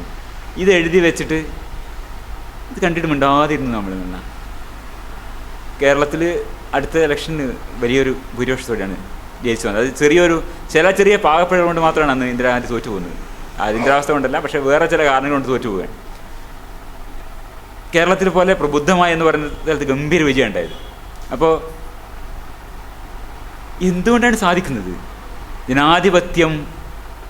ജനാധിപത്യവാദികളില്ലാത്ത ഒരു ജനാധിപത്യമാണ് നമ്മുടെ എന്തുതരം ആധുനികതയാണ്. ആധുനികമായ ഭരണഘടന ഉണ്ടായതുകൊണ്ട് കാര്യമില്ല. മനുഷ്യരുടെ മനസ്ഥിതി ആധുനികമാവണം. ഇവിടെ ഒരു ഏകാധിപതിയാണ് നമ്മൾ ആഗ്രഹിക്കുന്നത്. കാരണം എന്താണ്? നമ്മൾ ഗോത്രാംഗമായാണ് കാണുന്നത്, സ്വന്തം വ്യക്തിയായിട്ടല്ല. സ്വയം ഒരു വ്യക്തിയായി തിരിച്ചറിയുകയും തൻ്റെ സ്വാതന്ത്ര്യം വിലമതിക്കുകയും, വ്യക്തി എന്ന നിലയ്ക്ക് തൻ്റെ സ്വാതന്ത്ര്യം വിലമതിക്കുകയും ചെയ്യുന്ന ഒരു സംസ്കാരം നമ്മുടെ വളർന്നു വന്നിട്ടില്ല. അതുകൊണ്ടാണ് അടിയന്തരാവസ്ഥ ഇവിടെ ഗംഭീര വിജയമായത് ഒരർത്ഥത്തിൽ. അതുപോലെ തന്നെ അന്ന് ബാൽ താക്കറെയും അടൽ വാജ്പേയി, ബാൽ താക്കറെ പറയാണ്. ബാൽ താക്കറെ പറഞ്ഞതെന്ന് വെച്ചാൽ woman who had guts and knew how to rule എന്നാണ് ബാൽ താക്കറെ പറയുന്നത്. അവരുടെ രാഷ്ട്രീയ എതിരാളിയാണ്, പക്ഷെ അവർ അംഗീകരിക്കുകയാണ്. അടൽ ബിഹാരി വാജ്പേയി പറഞ്ഞത് അവതാർ ഓഫ് ഗോഡസ് ദുർഗ എന്നാണ്. ഈ ബംഗ്ലാദേശ് യുദ്ധം കഴിഞ്ഞപ്പോൾ അടൽ ബിഹാരി വാജ്പേയി വലിയ കവിയാണ്. അദ്ദേഹം ഇന്ദിരാഗാന്ധിയെ വിശേഷിപ്പിച്ചത് ദുർഗയുടെ അവതാരമായാണ്. പിന്നീട് അദ്ദേഹം ഇവിടെ ജയിലിലുണ്ട്, വേറെ കാര്യം. അപ്പോൾ മതത്തിൻ്റെതായ ഗ്രാമറിൽ മാത്രം ചിന്തിക്കുന്ന, നമുക്ക് വേണ്ടത് ശിക്ഷാരക്ഷാധികാരമുള്ള ദൈവങ്ങളെ പോലെയുള്ള നേതാക്കന്മാരാണ്. വാള് കയ്യിലേന്തിയ ജയലളിതയും നമ്മൾ കണ്ടില്ല, നേരത്തെ വാള് കയ്യിലേന്തിയ ദേവതകളെയും ശിക്ഷാരക്ഷാധികാരമുള്ള കിരീടമണിഞ്ഞ നേതാക്കന്മാരൊക്കെ നമ്മുടെ സ്വപ്നത്തിലുള്ളത്. ഈ ഒരു ജനതയ്ക്ക് എന്ത് ജനാധിപത്യം ഉണ്ടാവുക? ഇതല്ലേ അഡ്രസ്സ് ചെയ്യേണ്ട പ്രശ്നം? ഇത് ഒരൊറ്റ രാഷ്ട്രീയക്കാരും അഡ്രസ്സ് ചെയ്യുന്നില്ല. ഇത് അഡ്രസ്സ് ചെയ്യാൻ ആരാളുള്ളത്? ഇത് അഡ്രസ്സ് ചെയ്യേണ്ടതാണ് നമ്മൾ ഇരിക്കുന്ന 19 പേരായ സ്വതന്ത്ര ഇന്ത്യക്കാർ. ഇതാണ് രാഷ്ട്രീയ പ്രവർത്തനം. ഇതൊന്ന് പറയാൻ വേണ്ടിയാണ് ഇതാണ് ശ്രമിച്ചുകൊണ്ടിരിക്കുന്നത്. ഇന്ത്യയുടെ ചരിത്രം ഇങ്ങനെ എടുത്തു നോക്കിക്കഴിഞ്ഞാൽ ഇന്ത്യയുടെ പ്രശ്നം മൊത്തം മനസ്ഥിതിയുടെ പ്രശ്നം. അടിയന്തരാവസ്ഥയായാലും ശരി, എന്ത് പ്രശ്നം നിങ്ങൾ എടുത്തോളൂ. നമ്മുടെ ആ ചരിത്രം, ഞാൻ ചില ഭാഗങ്ങൾ സെലക്റ്റീവായി എടുക്കണമെന്ന് തെറ്റിദ്ധരിക്കാതിരിക്കാൻ വേണ്ടിയാണ് ഞാൻ ആ ക്രോണോളജി മൊത്തം ഇടുന്നത്. ഒരു BBC പോലെ ഒരു ഇൻഡിപെൻഡൻ്റ് ആയ ഒരു ഒബ്സർവറെ, ഒരു സ്വതന്ത്രമായിട്ടുള്ള ഒരാളുടെ വീക്ഷണത്തിൽ ഇന്ത്യ ചരിത്രത്തിൽ പ്രധാനമെന്ന് തോന്നുന്ന സംഭവങ്ങൾ എടുത്ത് നിരത്തുമ്പോൾ ഇതിലൊക്കെയും 100-90 എല്ലാ കുഴപ്പങ്ങളുടെയും കാരണം നമ്മുടെ മോശം മനസ്ഥിതിയാണ്. അംബേദ്കർ പറഞ്ഞെടുത്താൽ ശരി. പിന്നെ ആ കാലത്ത് തന്നെയാണ് നമ്മൾ ഡൈനാസ്റ്റി റൂളിനെ കുറിച്ച് ജനാധിപത്യ ഭരണഘടനാതീത ശക്തി കേന്ദ്രം എന്നുള്ള വാക്ക് നമ്മൾ ആദ്യം കേട്ടത് അപ്പോഴാണ്. എക്സ്ട്രാ കോൺസ്റ്റിറ്റ്യൂഷണൽ അതോറിറ്റി എന്നുള്ള വാക്ക് നമ്മൾ കേൾക്കുന്നത് സഞ്ജയ് ഗാന്ധിയായിട്ട് ബന്ധപ്പെട്ടിട്ടാണ്. അദ്ദേഹത്തിന് ഒരു കോൺസ്റ്റിറ്റ്യൂഷണലായിട്ടുള്ള പവർ ഉണ്ടായിരുന്നില്ല. അദ്ദേഹം ഒരു രാഷ്ട്രീയ പാർട്ടികളല്ല, ഭരിക്കുന്ന ദുർഗാവതാരമായ, അങ്ങനെയാണല്ലോ മനുഷ്യനെ നമ്മുടെ കാണുന്നത് തന്നെ നമ്മളെ രക്ഷിക്കാൻ വന്ന ദുർഗാവതാരമായ ദേവതയുടെ മകനാണ്. അദ്ദേഹത്തിനൊരു പവറുണ്ട്. അദ്ദേഹത്തിൻ്റെ ചില നടപടിക്രമങ്ങൾ എന്താ പറയുക, അത്യാവേശം കൊണ്ടാണ് വാസ്തവത്തിൽ പരാജയപ്പെട്ടു പോയത്. അത് സുഗതമാരി അവരുടെ കവിതയിൽ പറയുന്നുണ്ട്, ശത്രു പുത്രനായി പിറന്നു എന്നാണ് ഇന്ദിരാഗാന്ധിക്ക് പറ്റിയ പരാജയം എന്ന് പറയുന്നത്. അപ്പോൾ പക്ഷേ ഈ മകൻ എക്സ്ട്രാ കോൺസ്റ്റിറ്റ്യൂഷണലായ അതോറിറ്റി ഉണ്ടാവുന്നത് ഇതെന്തുകൊണ്ട് സംഭവിക്കുന്നു, എന്തുകൊണ്ട് തുടരുന്നു, ഇന്നും തുടരുന്നതാണ്. ഇതും വ്യവസ്ഥയുടെ കുഴപ്പമില്ല, മനസ്ഥിതിയുടെ കുഴപ്പമാണ്. കാരണം കോൺസ്റ്റിറ്റ്യൂഷൻ വൈസ് ഇതൊക്കെ എക്സ്ട്രാ കോൺസ്റ്റിറ്റ്യൂഷനിലാണ്. കാരണം എന്താണ്, ജനാധിപത്യം വേരുറക്കാത്ത ഈ ജനതയുടെ മനസ്സിൽ, നമ്മുടെ മനസ്സിൽ ജനാധിപത്യം വേരുറച്ചിട്ടില്ല. അവിടെ നേതാവിൻ്റെ മകനാരാണ്, രാജാവിൻ്റെ മകനാണ്. അതാണ് അപ്പോൾ അതുകൊണ്ടാണ് ഡൈനാസ്റ്റികൾ, ഓരോ നേതാവിൻ്റെ ഇതൊക്കെ ഡൈനാസ്റ്റികളാണ്. ഇന്ന രാഷ്ട്രീയമൊന്നുമില്ല അതിൽ. എല്ലാ രാഷ്ട്രീയക്കാരുടെയും മെജോറിറ്റി രാഷ്ട്രീയക്കാരുടെയും മക്കളുടെ രാഷ്ട്രീയം വരുന്നത് എന്തുകൊണ്ടാണ്, വ്യവസ്ഥയുടെ പ്രശ്നമല്ല, മനസ്ഥിതിയുടെ പ്രശ്നമാണ്. നമ്മുടെ ചരിത്രം നോക്കുകയാണെങ്കിൽ ഇതാണ് നമ്മൾ ഇപ്പം ദുർഗയായി കാണുന്നത്. നമ്മുടെ ആധുനിക മനോവൃത്തിയില്ല. നമ്മുടെ നേതാക്കളെ നമ്മളെങ്ങനെ കാണുന്നത്, ഈ കിരീടമണിഞ്ഞ രക്ഷാധികാരമുള്ള ദൈവങ്ങളായിട്ടാണ്. ഒരു രാഷ്ട്രീയ പാർട്ടിയിൽ നിന്ന് മുക്തനല്ല. എല്ലാവരുടെ നേതാക്കളും ഈ കിരീടമണിഞ്ഞ് പ്രത്യക്ഷപ്പെടുന്ന ആൾക്കാരാണ്. ഇതൊരു രാഷ്ട്രീയ പ്രശ്നമല്ലേ, ഇതിനെ അഡ്രസ്സ് ചെയ്യണ്ടേ? ആരഡ്രസ്സ് ചെയ്യും? ഒറ്റ രാഷ്ട്രീയക്കാരനെ അഡ്രസ്സ് ചെയ്യുക. ഇതാണ് ഇന്ത്യയുടെ രാഷ്ട്രീയ പ്രശ്നം. മക്കൾ രാഷ്ട്രീയം എന്നത് വ്യവസ്ഥയുടെ പ്രശ്നമല്ല, അത് മനസ്ഥിതിയുടെ പ്രശ്നം. ഈ വിഗ്രഹവൽക്കരണം, ദുർഗാദേവി ആവുന്നത്, ഇതൊന്നും വ്യവസ്ഥയുടെ പ്രശ്നമല്ല, നമ്മുടെ മനസ്ഥിതിയുടെ പ്രശ്നമാണ്. നമുക്ക് അങ്ങനെ നമ്മുടെ കൃത്രിമോപഗ്രഹത്തിനെ പൂജിക്കുന്ന അതേ മനസ്ഥിതിയാണ് ഇവരെ കിരീടമണിയിക്കുന്നത് നമ്മൾ മനസ്സിലാക്കേണ്ടതുണ്ട്. അതുകൊണ്ടാണ് യുക്തിവാദികൾ ഇസ്രോ ചെയർമാനെ വിമർശിക്കുന്നത് പോലെ തന്നെ ഇതൊക്കെ വിമർശിക്കേണ്ടതുണ്ട്. ഇത് രാഷ്ട്രീയ പ്രവർത്തനം തന്നെയാണ്. പിന്നെ നമ്മൾ ആ ടൈം ലൈനിലേക്ക് പോയ അടുത്തൊരു കാര്യം പിന്നെ വരുന്നത് ഇതാണ്. 84 ട്രൂപ്പ് സ്റ്റോം ഗോൾഡൻ ടെമ്പിൾ, സിഖുകളുടെ സുവർണ ക്ഷേത്രത്തിലേക്ക് അവിടെ ഇരിക്കുന്ന സിഖ് മിലിറ്റന്റുകളെ തുരത്താൻ വേണ്ടി ഒരു സൈനിക നടപടി ഇന്ദിരാഗാന്ധി ചെയ്യുന്നു. ഇന്ദിരാഗാന്ധി അസാസിനേറ്റ് ചെയ്യപ്പെടുന്നു. രണ്ട് പരസ്പരം ബന്ധപ്പെട്ട തന്നെയാണ്. ഇന്ദിരാഗാന്ധിയെ വെടിവെച്ച് കൊല്ലപ്പെടുന്നു. ഇവിടെ നമ്മൾ ശ്രദ്ധിക്കുന്നുണ്ട്, ഈ ഖാലിസ്ഥാൻ വാദവും സിഖ് മതമൗലികവാദവും എവിടെയുണ്ടായത്? ഇന്ത്യയിലെ താരതമ്യേന സമ്പന്നമായ പഞ്ചാബിൽ നിന്നാണ് ഉയർന്നു വന്നത്, ഏറ്റവും ദരിദ്രമായ രാജ്യങ്ങളിലല്ല. ഈ സാമ്പത്തിക ദുരിതങ്ങളല്ല മതതീവ്രവാദത്തിൻ്റെ മൂല കാരണം എന്നുള്ളത് മനസ്സിലാക്കേണ്ടതുണ്ട്. മതത്തിൻ്റെ പ്രശ്നങ്ങൾ ഒക്കെ ഈ പരിസ്ഥിതി മാറുമ്പോൾ, മതമുണ്ടാക്കിയ സാഹചര്യങ്ങൾ ഇല്ലാതാവുന്നില്ല. അതായത് ആലംബമില്ലാത്തവൻ്റെ ഒരു ആലംബം അവൻ്റെ മയക്കുമരുന്ന് എന്ന നിലയിൽ മാത്രം കാണുകയും ഇവന് ആലംബം ഉണ്ടാകുന്നതോടെ ഇത് അപ്രത്യക്ഷമാവുകയും ചെയ്യുന്നു എന്ന് നമ്മൾ വിചാരിക്കുന്നത് അതല്ല ശരി. അങ്ങനെയല്ല, അതല്ല വർക്ക് ചെയ്യുന്നുള്ളതാണ് നമ്മുടെ തെളിവാണ് ഇതൊക്കെ. ഏറ്റവും സമ്പന്നമായ ആ ഏരിയയിലാണ് ഈ രീതിയിലുള്ള മതമൗലികവാദം ഉണ്ടാവുകയും ഇന്ത്യയുടെ ഒരുപാട് നമ്മൾ വലിയൊരു പ്രശ്നമാണ് ആ കാലത്ത് നേരിട്ടത്. ഇത്രയും വലിയ നമ്മുടെ ഈ ഒരു ദുരിതത്തിൽ നിന്നും ഒരു പാഠവും പഠിക്കുന്നില്ല. ഇതിന് നമ്മൾ തിരിച്ചറിയേണ്ട ഒരു പാഠം എന്താണ്?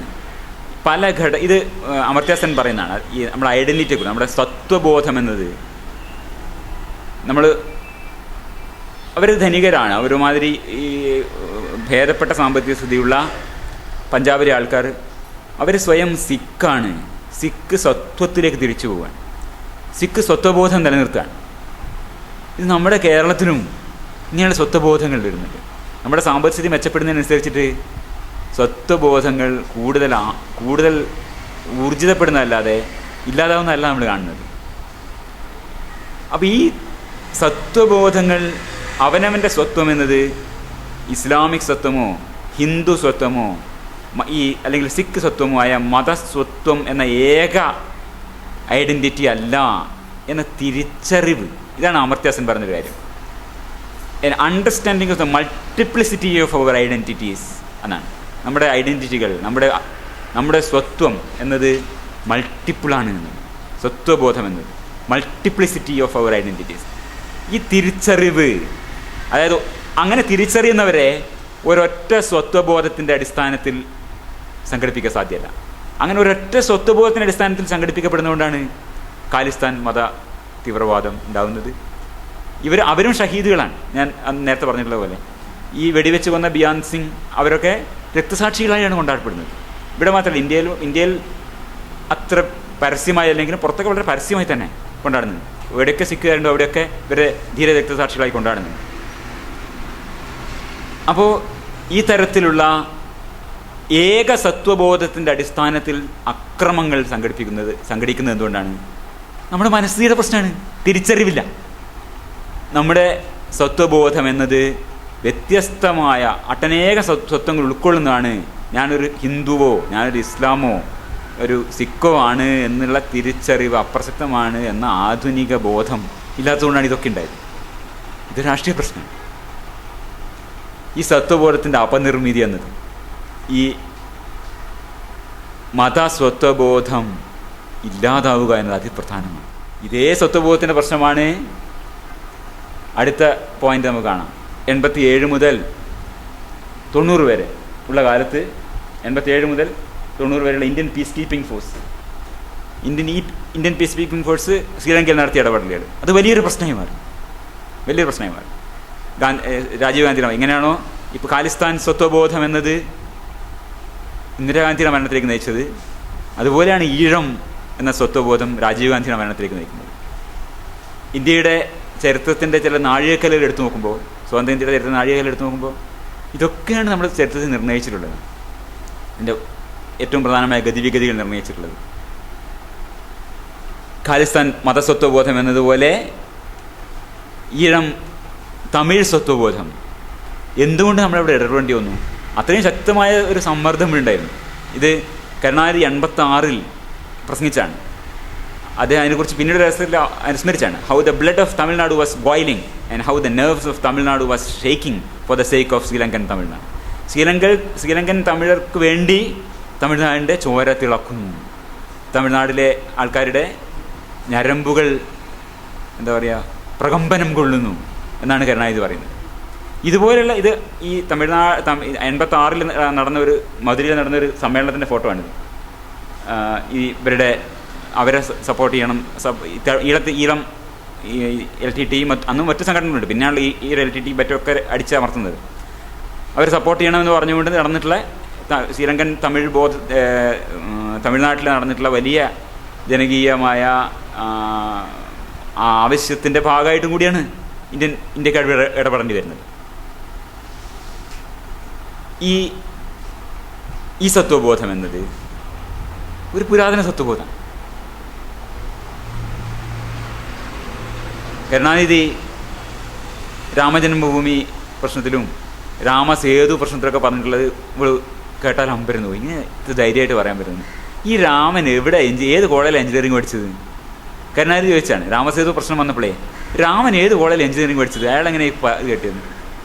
അത് പെരിയൂർ പറയുന്ന കടവുള്ളില്ലേ ഇല്ല എന്ന് പറയുന്ന ഒരു പാരമ്പര്യത്തിൻ്റെ പിന്നിലാണ് അത് വരുന്നത്. പക്ഷെ അദ്ദേഹത്തിന് തമിഴ് സ്വത്വബോധം വിട്ടൊരു കളിയില്ല. ഇതൊരു വലിയ വൈപരീത്യമാണ് നമ്മൾ മനസ്സിലാക്കേണ്ടത്.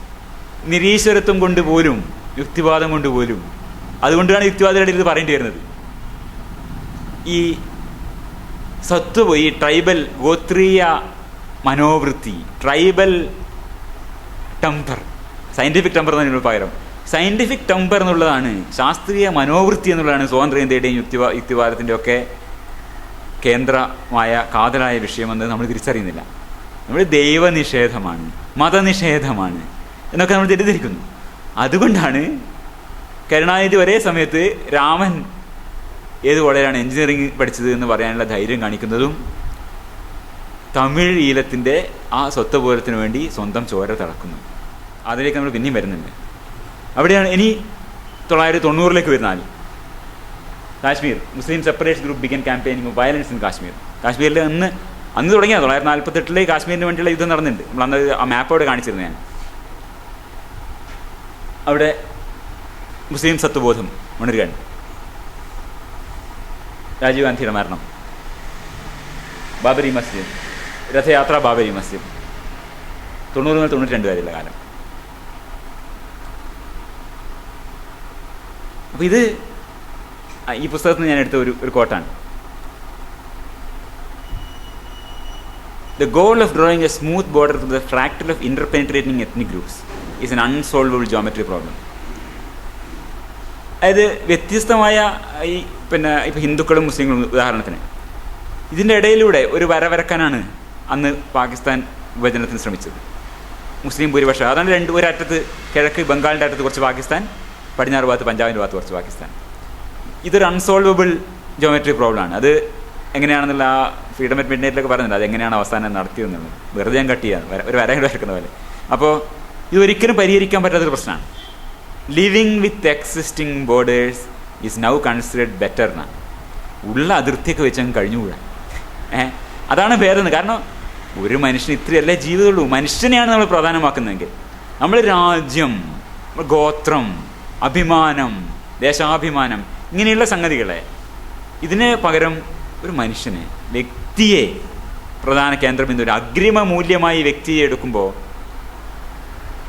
ഈ ഓർഡറൊക്കെ വെച്ച് അങ്ങനെ കഴിഞ്ഞുകൂടിയാൽ പോരെ. ഇപ്പോൾ കാശ്മീർ ഇത്രയും പ്രശ്നങ്ങൾ ഉണ്ടാക്കേണ്ട വല്ല കാര്യമുണ്ടോ എന്ന് ചോദിക്കാമല്ലോ സ്വാഭാവികമായിട്ടും. ഇത് വെച്ചങ്ങ് പോവാം.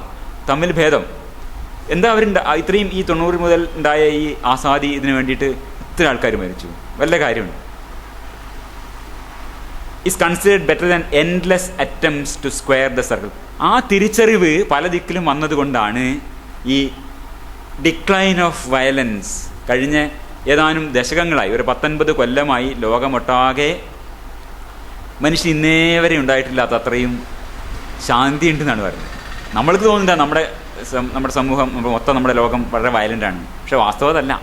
വളരെ ഏറ്റവും മനുഷ്യ ചരിത്രത്തിൽ തന്നെ ഏറ്റവും യുദ്ധങ്ങൾ കുറഞ്ഞ, ഏറ്റവും സമാധാനം ഉള്ള കാലമാണ് എന്നാണ് കണക്കുകൾ വെച്ചുകൊണ്ട് സ്റ്റീവൻ പിങ്കർ വാദിക്കുന്നത്.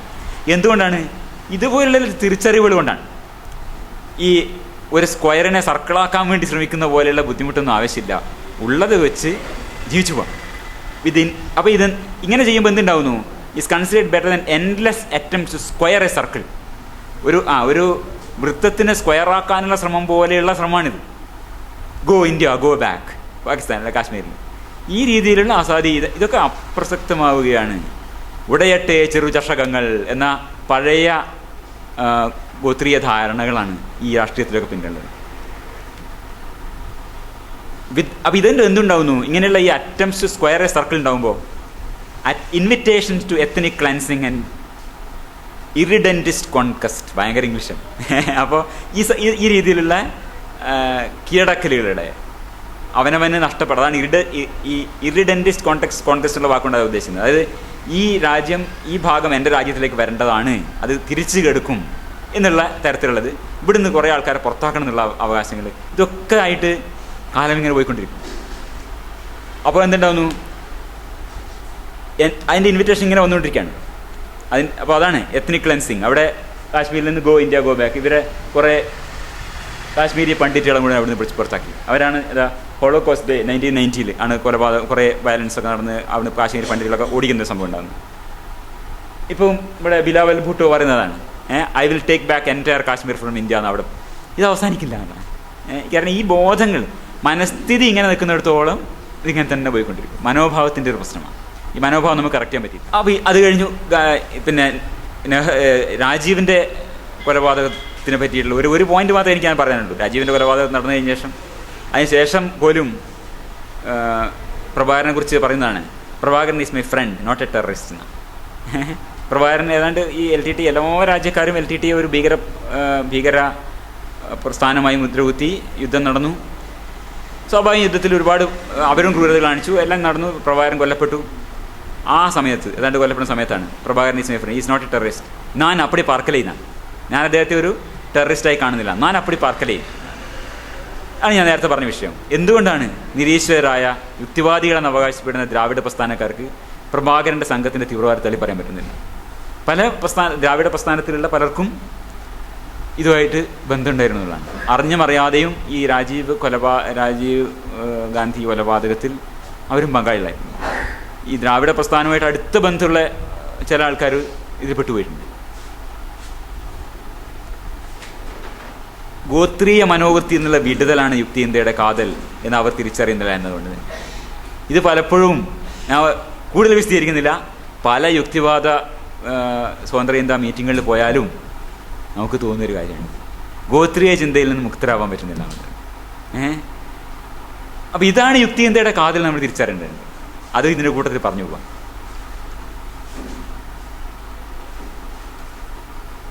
രാമജന്മഭൂമി പ്രശ്നത്തെക്കുറിച്ചും പറയാനുള്ള അതിൻ്റെ മനസ്ഥിതിയെക്കുറിച്ചുള്ളൊരു പ്രശ്നമാണ്.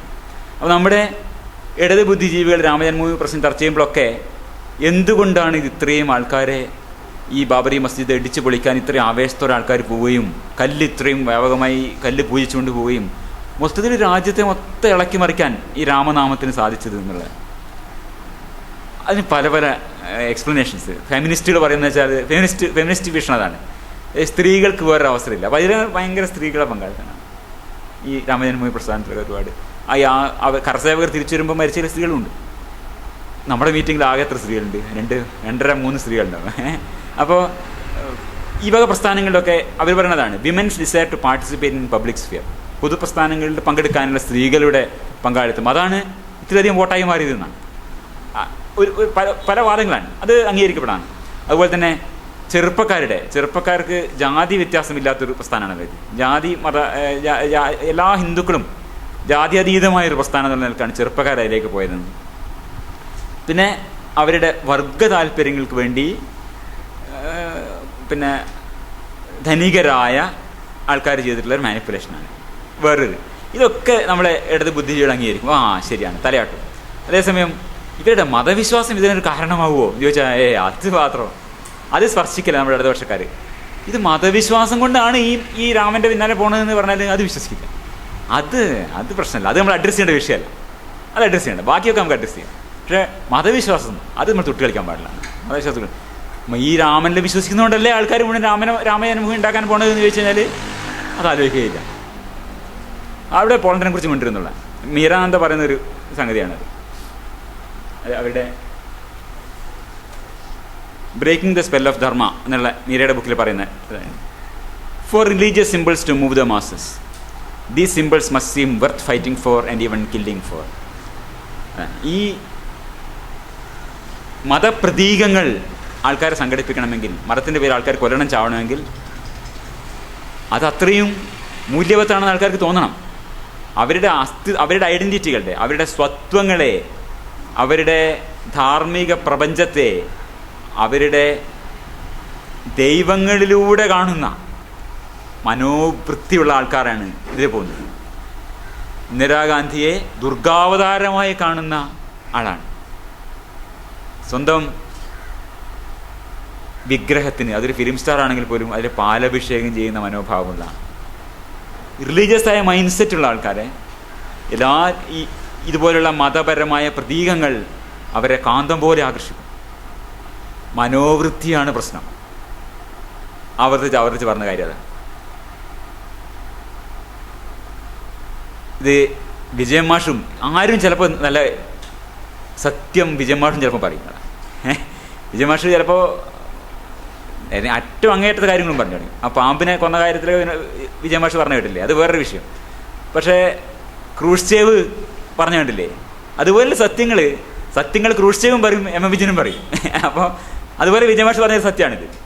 രാമൻ ഇന്നൊരു വോട്ടർ അല്ലെങ്കിലും രാമനെ ഉപയോഗിച്ച് വോട്ടുണ്ടാക്കാം. ഭൂതകാലത്തിൽ ആയുധങ്ങൾ എന്ന് പറയുന്നത് ജാതിയാവാം, മതമാകാം, വാളാകാം, തൃശൂലമാവാം.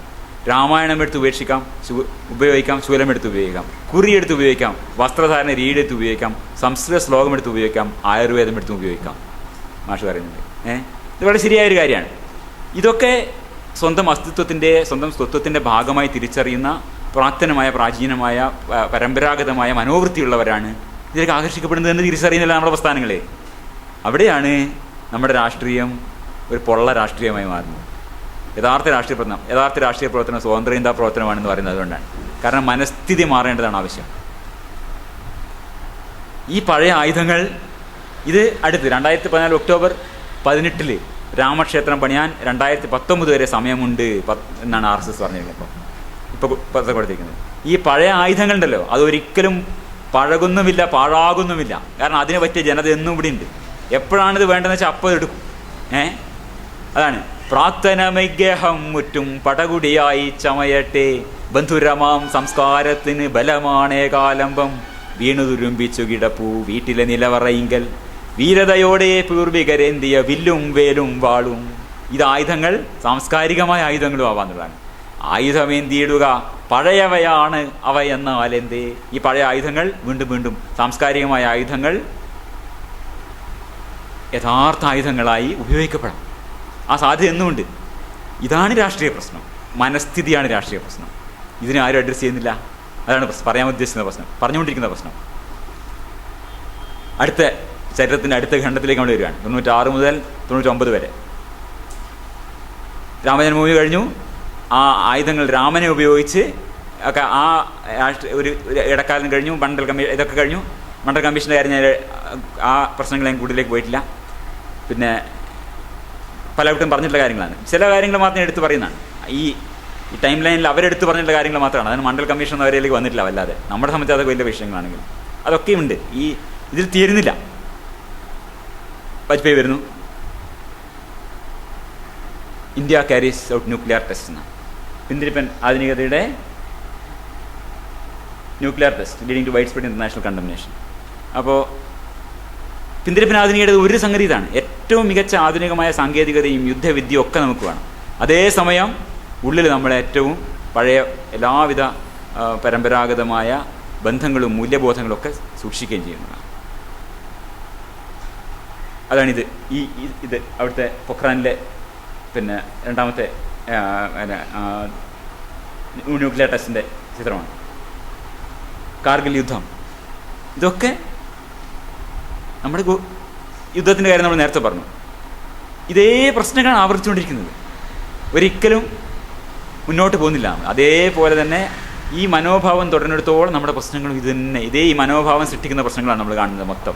ഇവിടെ ഉണ്ടായിരുന്നതൊക്കെ അടുത്ത ഘട്ടത്തിലേക്ക് പോവാം. പാർലമെൻറ്റ് ആക്രമണം അത് കൂടുതൽ പറയേണ്ട ആവശ്യമില്ല. ഇതൊരു വ്യവസ്ഥിത പ്രശ്നമല്ല, മനസ്ഥിത പ്രശ്നമാണ്. കാരണം ടെററിസമാണ് വരുന്നത്. നേരത്തെ വന്നിട്ടുള്ള ഈ മതസത്വബോധത്തിൻ്റെ പേരിലാണ് ചാവാൻ തയ്യാറായിക്കൊണ്ട് നാഥുറാം വിനായക ഗോഡ്സേക്ക് പകരം ഇസ്ലാമിക് ടെററിസ്റ്റുകൾ വരുന്നത്.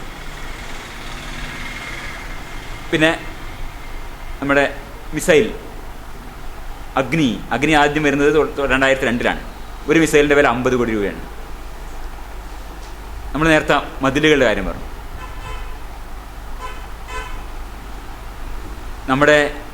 നമ്മുടെ ഓരോ രാജ്യത്തിൻ്റെ കണ്ടല്ലോ അവിടെ ന്യൂസിലാൻഡ്, പിന്നെ നെതർലാൻഡ്സും ബെൽജിയവും ഫ്രാൻസും ജർമ്മനിയൊക്കെ നമ്മൾ കണ്ടു. അവരുടെയൊക്കെ വരുമാനത്തിന് നോക്കുക. അവിടെയൊക്കെ നെതർലാൻഡ്സ് ഇതാണ്, നോർവേ, നെതർലാൻഡ്സ് അവരുടെ അതിരുകൾ കണ്ടു.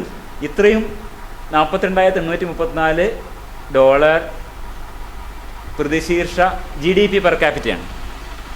പ്രതിശീർഷ വരുമാനത്തിൽ ഒരു ആളുടെ മൊത്തം രാജ്യത്തിൻ്റെ GDP ജനറൽ രാജ്യത്തിൻ്റെ പൊതുവരുമാനത്തെ ഒരു വ്യക്തിക്കായി വീതിച്ചാൽ ഓരോ വ്യക്തിയുടെയും GDP $42,834.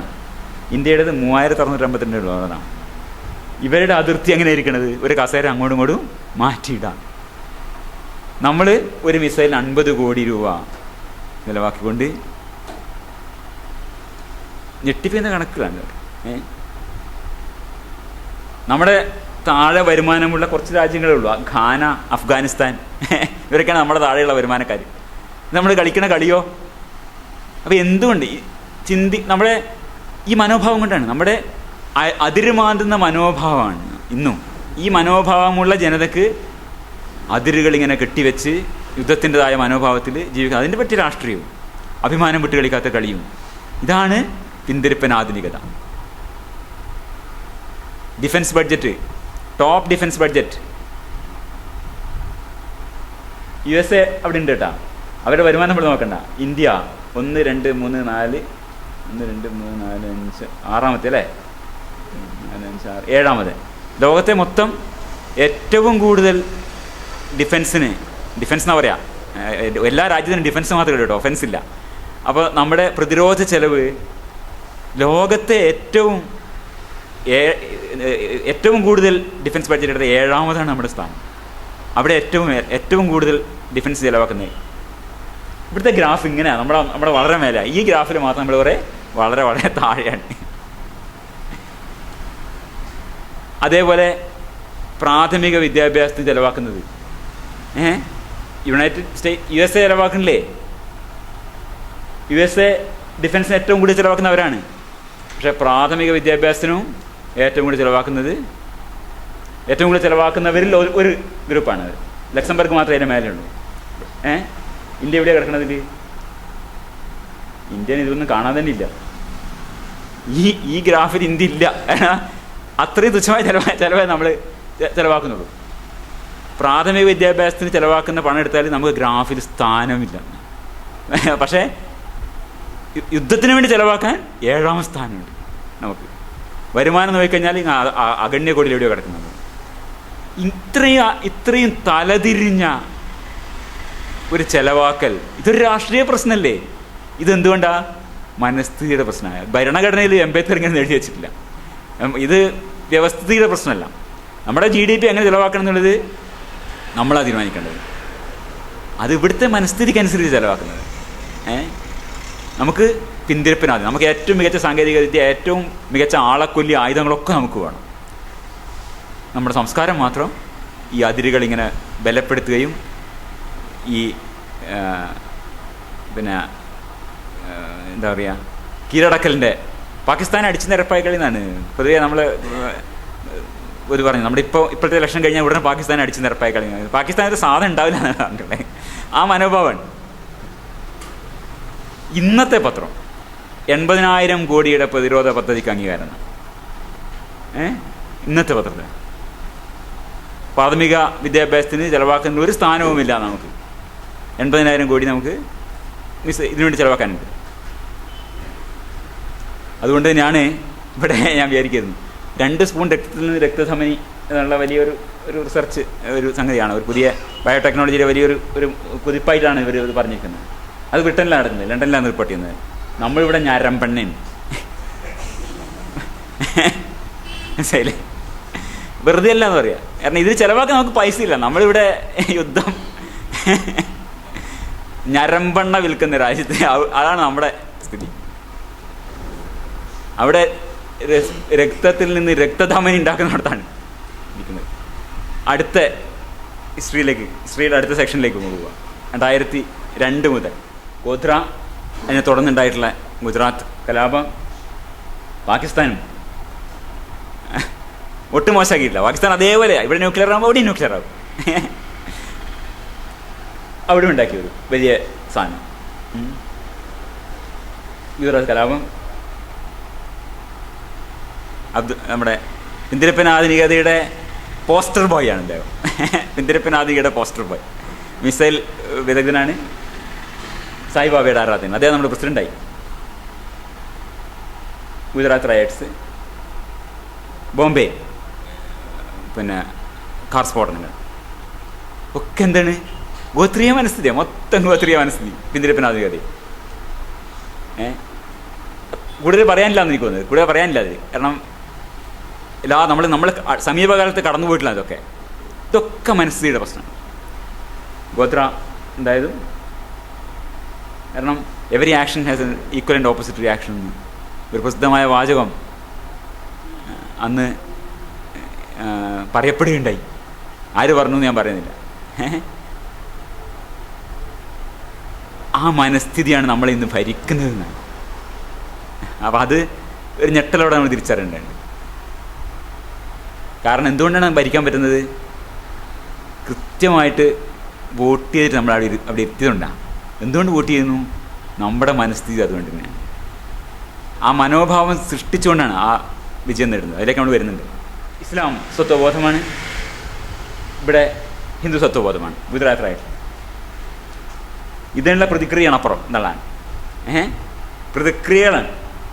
ഇതിനുള്ള പ്രതിക്രിയയാണിത്. അപ്പോൾ ഇതിനുള്ള പ്രതിക്രിയയാണിത്. ഇങ്ങനെ പോവുകയാണ് ഇന്ത്യയുടെ പ്രശ്നങ്ങൾ. ഇപ്പോൾ 2002 മുതൽ ഇങ്ങോട്ട് നോക്കിക്കഴിഞ്ഞാൽ ഇതൊക്കെയാണ് നടന്നിട്ടുള്ളത്. 2002 2003 വരെ നടന്നിട്ടുള്ള കാര്യങ്ങൾ ഇതൊക്കെയാണ്.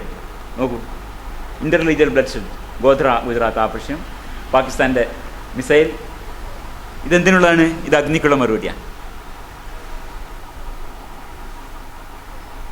അപ്പോൾ ഏതാണ്ട് യുദ്ധത്തിൻ്റെ വക്കിലെത്തി. അതാണ് നമ്മൾ ഈ പറയാൻ വിട്ടൊരു പോയിന്റ്. UK US അവരൊക്കെ അവരുടെ സിറ്റിസൻസിനെ വിടാൻ പറയാൻ യുദ്ധത്തിൻ്റെ വക്കിലെത്തി. ഇവിടെ UK യും US ഉം അവരുടെ സിറ്റിസൻസിനെ ഇന്ത്യയിൽ നിന്ന് വിട്ടുപോകാൻ പറഞ്ഞു എന്നുള്ള പോയിന്റാണ് ഒരു പോയിന്റ് ഉള്ളത്. പിന്നെ ഇദ്ദേഹം ഇവിടെ പ്രസിഡൻ്റായി. പിന്നെ ബോംബെയിലെ ബ്ലാസ്റ്റുകൾ, ഇവിടെ പിന്നെ ബോംബെയിലെ ട്രെയിൻ ബ്ലാസ്റ്റുകൾ തുടരാം, ഇന്ത്യൻ മുജാഹിദീൻ്റെ വക. മാലേഗാവ് സ്ഫോടനം, അത് അഭിനവ് ഭാരത്, ഇതൊക്കെയാണ് ആ ലിസ്റ്റിൽ വരുന്ന കാര്യങ്ങൾ. ഇത് അഭിനവ് ഭാരത് എന്ന് പറഞ്ഞിട്ടുള്ള ഹിന്ദു സംഘടനയാണ്. അന്ന് മനസ്സിലായില്ല. ആദ്യം ഇന്ത്യൻ ഇവരെന്നെ ഇസ്ലാമിസ്റ്റുകളാണ് അവർ മുദ്രകുത്തിയത്. പിന്നെയാണ് ഈ ചില സന്യാസി വേഷധാരികളൊക്കെ ഇതിൻ്റെ പിന്നിലിട്ട് മനസ്സിലാവുന്നത്. സംജൂത എക്സ്പ്രസ്, അതും ഇവർ തന്നെ അഭിനവ് ഭാരത് എന്നാണ് അവർ പേര് പറഞ്ഞത്. ആ പല പേരിലുള്ള ഹിന്ദു തീവ്രവാദം, ഇതൊക്കെയാണ് ആ കാലത്തിൻ്റെ ഔട്ട്ലുക്കിൽ ഈ ഹിന്ദു തീവ്രവാദത്തിനെ കുറിച്ചിട്ട് വന്ന ഒരു ആർട്ടിക്കിൾ ഞാൻ എഴുതിയിട്ടാണ്. ഇത്രയും സ്ഫോടനങ്ങൾ ഇതൊക്കെ അവരുടെ വകയാണ്. ഹിന്ദു തീവ്രവാദം ഇതൊക്കെ സത്വബോധത്തിൻ്റെ പ്രശ്നങ്ങളാണ്, മനസ്ഥിതിയുടെ പ്രശ്നങ്ങളാണ്. ഇനി നക്സൽ അറ്റാക്ക് അടുത്തത്. ഇവിടെ 2007 മുതൽ 2008 വരെയുള്ള ഭാഗം. മാവോയിസ്റ്റ് റബൽ ചട്ടിഗഡിൽ നക്സൽ അറ്റാക്ക് വളരെ ഗംഭീരമായിട്ട് 50 ആൾക്കാരെ പോലീസുകാരെ കൊന്നു. ഹൈദരാബാദിൽ ഇവരുടെ വക, ഹിന്ദു തീവ്രവാദികളുടെ വക. അഹമ്മദാബാദിൽ ഇന്ത്യൻ മുജാഹിദീൻ്റെ വക. അതിനിടയിൽ ഒരു ഫസ്റ്റ് വുമൻ പ്രസിഡന്റ് ആവുന്നുണ്ട് കേട്ടോ, അതവിടെ ഇരിക്കട്ടെ. ഇതാണ് പ്രതിരോധ മാതൃകത ഒന്നുകൂടെ ആവർത്തിക്കുകയാണ്. ഇന്ത്യ ഇതിലൊരു പോയിന്റും ഉണ്ടാവും. India first commercial space rocket carrying Indian satellite, ഒരു സാറ്റലൈറ്റിന് ആദ്യമായിട്ട് നമ്മൾ എത്തിച്ചു. അതൊരു വലിയൊരു സാങ്കേതിക മുന്നേറ്റമാണ്. അത് ചെയ്യുന്നത് പക്ഷേ ഇതേ മാനസികാവസ്ഥയാണെന്ന് നമുക്ക് ഓർക്കാതിരിക്കാൻ നിവൃത്തിയില്ല എന്നർത്ഥം. നെറ്റിയിൽ ചന്ദനക്കുറി അണിഞ്ഞുകൊണ്ടാണ് ഇതിനെ ഈ റോക്കറ്റ് കൈയറിഞ്ഞത്. മനസ്ഥിതി ഇപ്പോഴും പഴയ മനസ്ഥിതി. മാവോയിസ്റ്റ് ആക്രമണങ്ങളെ കുറിച്ചിട്ടാണ് ഇത്. നേരത്തെ പറഞ്ഞ പോലെ തന്നെ ഇതൊരു ഗോത്രീയ ബോധമാണ്. ആസ്തിക മതപ്രസ്ഥാനങ്ങളെ പോലെ തന്നെ മനുഷ്യരുടെ ഗോത്രീയ മനോവൃത്തിയെ സമർത്ഥമായി പ്രയോജനപ്പെടുന്ന സംഘടനയാണ് മാവോയിസ്റ്റുകൾ. അവിടെ കൃത്യമായ ഗോത്രീയ രീതിയിലാണ്. ഗോത്രീയം ഞാൻ പറയുമ്പോൾ അത് വളരെ രസമായിരുന്നു. ഗോത്രീയതയെക്കുറിച്ച് സംസാരിച്ച് കഴിഞ്ഞപ്പോൾ ഫേസ്ബുക്കിൽ ഒരു മാവോയിസ്റ്റ് സുഹൃത്ത് മൂപ്പര് എൻ്റെ പ്രസംഗത്തിന് പറഞ്ഞാണ്, ഇത് ആദിവാസികളെ അപമാനിക്കാൻ വേണ്ടി പറഞ്ഞാണ്. പറഞ്ഞിട്ട് ആ രീതിയിലാണ് ആദിവാസികളെ അപമാനിക്കാൻ വേണ്ടിയാണ് ഇത് പറഞ്ഞു തന്നത്. അപ്പോൾ ട്രൈബലിസം എന്ന് പറയുമ്പോൾ ട്രൈബുകളെ ആക്രമിക്കുകയാണ്. മൂപ്പരത് എന്താ പറയുക, എന്തായാലും പറയുക, പോത്തിനെ ചാരിയിട്ട് എരുമ കിട്ടുക, ആ പരിപാടി ചെയ്ത് കളഞ്ഞു. അപ്പോൾ ഇത് ഞാൻ പറയുന്നത് എന്താണ്, എന്തുകൊണ്ടാണ് ഇത് ഗോത്രീയം എന്ന് പറയുന്നത്? അതിൽ ഗോത്രവർഗ്ഗക്കാർ അടയാളപ്പെടുത്തുന്ന ആൾക്കാർ പങ്കെടുക്കുന്നുണ്ടല്ല. എങ്ങനെയാണോ മതങ്ങൾ മനുഷ്യൻ്റെ മനസ്സിലെ ഗോത്രീയതയുടെ സ്വഭാവത്തെക്കുറിച്ച് നിങ്ങൾ പറഞ്ഞിട്ടുണ്ട്, ഈ ഗോത്രീയത ഉപയോഗപ്പെടുന്നത്, അതുപോലെ തന്നെ ചൈനീസ് ചെയർമാൻ, നമ്മുടെ ചെയർമാൻ പുതിയൊരു ഗോത്രം ഉണ്ടാക്കിയിട്ട് ആക്രമിക്കുക. ആ ഗോത്രത്തിൻ്റെ ആയ ചട്ടവട്ടങ്ങളും അതിൻ്റെ സമരങ്ങളും ഇവിടെ അവൻ്റെ പടം കാണാം. ഇത് പ്രത്യയശാസ്ത്രങ്ങളും മതങ്ങളും തമ്മിലുള്ള പൊതു സ്വഭാവത്തെക്കുറിച്ച്, ഇത് ഒരേ സ്വഭാവമാണ് ഇത് രണ്ടിനും, മതങ്ങളും പ്രത്യയശാസ്ത്രങ്ങളും. നമ്മൾ നേരത്തെ പറയണ്ടായി, ഒരു നാല് ആശയങ്ങളാണ് ലോകത്തെ സ്വാധീനിച്ചതെന്നുള്ളത്. അതിലൊന്നിതാണ് ഉട്ടോപ്യൻ ഐഡിയോളജീസ്, പ്രത്യയശാസ്ത്രങ്ങൾ. ഇതിന് മതത്തിൻ്റെ സ്വഭാവങ്ങളുണ്ട്. മനുഷ്യാവസ്ഥയും പ്രകൃതിയും വെച്ചുള്ള വിശദീകരണ സിദ്ധാന്തം, ലോകം മുഴുവൻ വൈരുദ്ധ്യാത്മകമാണ്, അഹം ബ്രഹ്മാസ്മി, ഇതൊക്കെ ലോകത്തിനെ കുറിച്ചുള്ള ചില ബോധങ്ങളാണ് മതങ്ങൾ പ്രചരിപ്പിക്കുന്നതും പ്രത്യയശാസ്ത്രങ്ങൾ പ്രചരിപ്പിക്കുന്നതും. സാമൂഹ്യ രാഷ്ട്രീയ സംഘാടനം സംബന്ധിച്ചൊരു പരിപാടി, ഇതും മതങ്ങളും പ്രത്യയശാസ്ത്രങ്ങളും. ഈ പരിപാടി നടപ്പിലാവാൻ പോരാട്ടം വേണമെന്ന ധാരണ, കൂടുതൽ അനുയായികളെ അണിചേർക്കൽ, ഇതൊക്കെ ഏതാണ്ട് മതങ്ങളിലും പ്രത്യയശാസ്ത്രങ്ങളും ഒരുപോലെയാണ്. പലപ്പോഴും മതത്തിന് വേണ്ടി ആൾക്കാർ ചാവുന്ന പോലെ തന്നെ പ്രത്യയശാസ്ത്രങ്ങൾക്ക് വേണ്ടിയും ആൾക്കാർ ചാവും.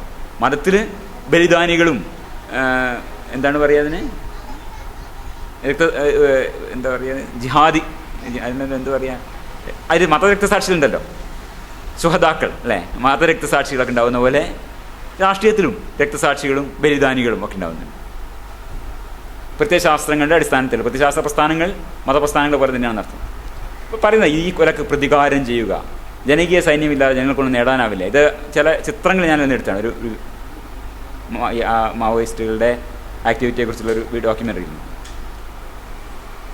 പാട്ടുകൾ ഇതൊക്കെ ഗോത്രീയ സ്വഭാവമാണ്. രക്തസാക്ഷി സഹോദരന്മാരുടെ പാട്ടുകൾ പാടുക, ആ രീതിയിലാണ് പറഞ്ഞെന്താണ്. ഈ നക്സൽ പ്രശ്നം ഒരു മനോഭാവത്തിൻ്റെ പ്രശ്നം തന്നെയാണ്. വലിയൊരളവോളം മനോഭാവത്തിൻ്റെ പ്രശ്നമാണ്. ഏറ്റവും അനുയോജ്യമായ സ്ഥലത്തെത്തി അവർ റിക്രൂട്ട് ചെയ്യുന്നുള്ള വേറെ പ്രശ്നം. ഈ ഗോത്രീയ മനസ്ഥിതി നിലനിൽക്കുന്നിടത്താണ് ഇത് നടപ്പിലാവും. ദാരിദ്ര്യം മാത്രമല്ല ഈ പ്രശ്നം, അതും നമ്മൾ ആലോചിക്കേണ്ട ഒരു പ്രശ്നമാണ്. അത് അമർത്യ സെൻ പറഞ്ഞൊരു പ്രശ്നമാണ്. ദാരിദ്ര്യം എന്നത് കൊണ്ട് മാത്രമല്ല ആൾ എക്സ്ട്രീമിസ്റ്റിലേക്ക് നീങ്ങുന്നതെന്നുള്ള ഈ രീതിയിലുള്ള മതപ്രസ്ഥാനങ്ങൾക്ക് ആൾക്കാർ പോകുന്നത് കേവലം ദാരിദ്ര്യത്തിൻ്റെ പ്രശ്നമല്ല. അനുഗുണമായ പരിസ്ഥിതികളിൽ പോലും പല ആൾക്കാരും ഈ രീതിയിലേക്ക് പോവാതെയും ഇരിക്കാം. ബോധത്തിൻ്റെ ഒരു പ്രശ്നം. അത് കൽക്കട്ടയുടെ ഉദാഹരണം അദ്ദേഹം പറയുന്നുണ്ട്.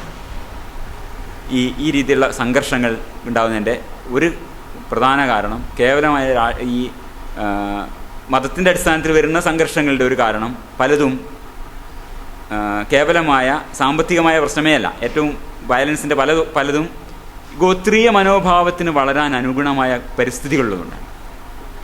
ഒരു രണ്ട് ഗ്രൂപ്പുകൾ തമ്മിൽ ഇപ്പോൾ ഗുജറാത്തിൽ ഇന്ന് ഇത്രയധികം വ്യാപകമായി പരസ്പരമായ അവിശ്വാസം ഈ സമൂഹങ്ങളുടെ നിലനിൽക്കുന്നത് എന്തുകൊണ്ടാണ്? അവിടെ സെഗ്രിഗേഷൻ വന്നു കഴിഞ്ഞു. ഒരു ഗ്രൂപ്പ് മറ്റേ ഗ്രൂപ്പിനെ കാണുന്ന പോലുമില്ല. ഈ ഹിന്ദുക്കൾ ഏരിയയിലേക്ക് മുസ്ലിങ്ങൾ വരില്ല, മുസ്ലിം ഏരിയയിൽ ഹിന്ദുക്കൾ കിടക്കില്ല. ഈ രീതിയിലുള്ളതുകൊണ്ടാണ്. കേവലം സാമ്പത്തികമായ പ്രശ്നം മാത്രമല്ല, ഗോത്രീയതയ്ക്ക് അനുകൂലമായ സാഹചര്യങ്ങൾ അവിടെ ഉണ്ട്. 2009 മുതൽ ഇവിടെ ഉള്ള കാര്യങ്ങൾ. ഒന്ന് തെലങ്കാന സമരം. തെലങ്കാന ഈ പറഞ്ഞ പോലെ കാശ്മീർ പ്രശ്നം പോലെയാണ് തെലങ്കാന പ്രശ്നം, വേറൊരു വെറൈറ്റി. ഇതൊക്കെ മനോഭാവത്തിൻ്റെ പ്രശ്നമാണ്.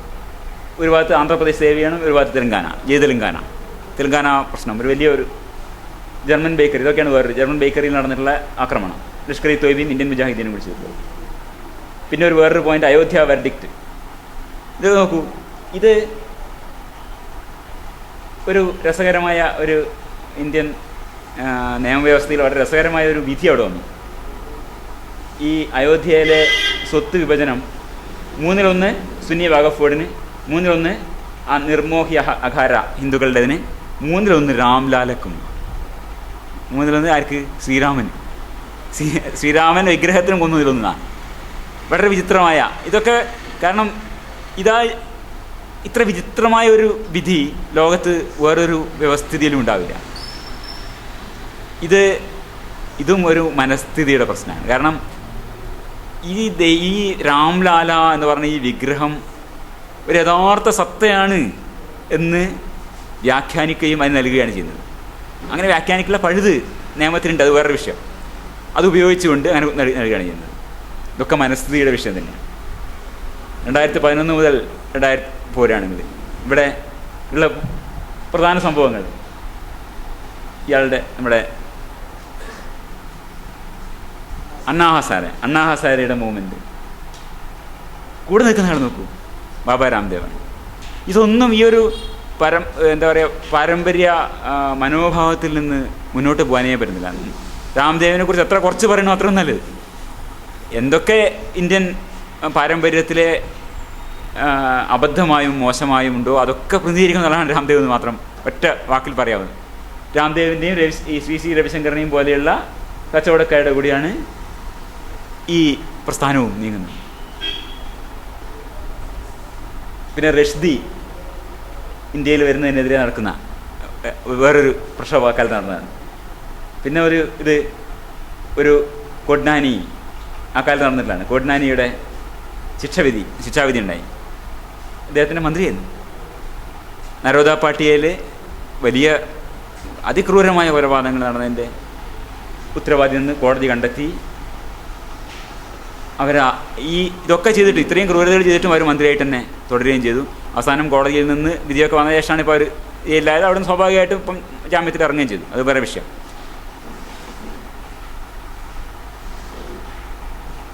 ഈ നരോദ പാട്ടിയ വെർഡിക്റ്റിൽ ശിക്ഷിക്കപ്പെടുന്ന ആൾ എന്താണ് കാണിക്കുന്നത്? ഇവരൊക്കെ വീണ്ടും അധികാരത്തിലേറുന്നു എന്നുള്ള എന്താ കാണിക്കുന്നത്? നമ്മുടെ മനസ്സിൽ അങ്ങനെയാണെന്നുള്ളതാണ്. അവസാന ഘട്ടത്തിലേക്ക് നമ്മൾ വരികയാണ്. ബോംബെ ആക്രമണം ഇവിടെ വന്നു വിട്ടുപോയത് പറയാൻ വിട്ടുപോയതാണ്. ബോംബെ ആക്രമണത്തിലെ കസബിനെ കൊന്നു.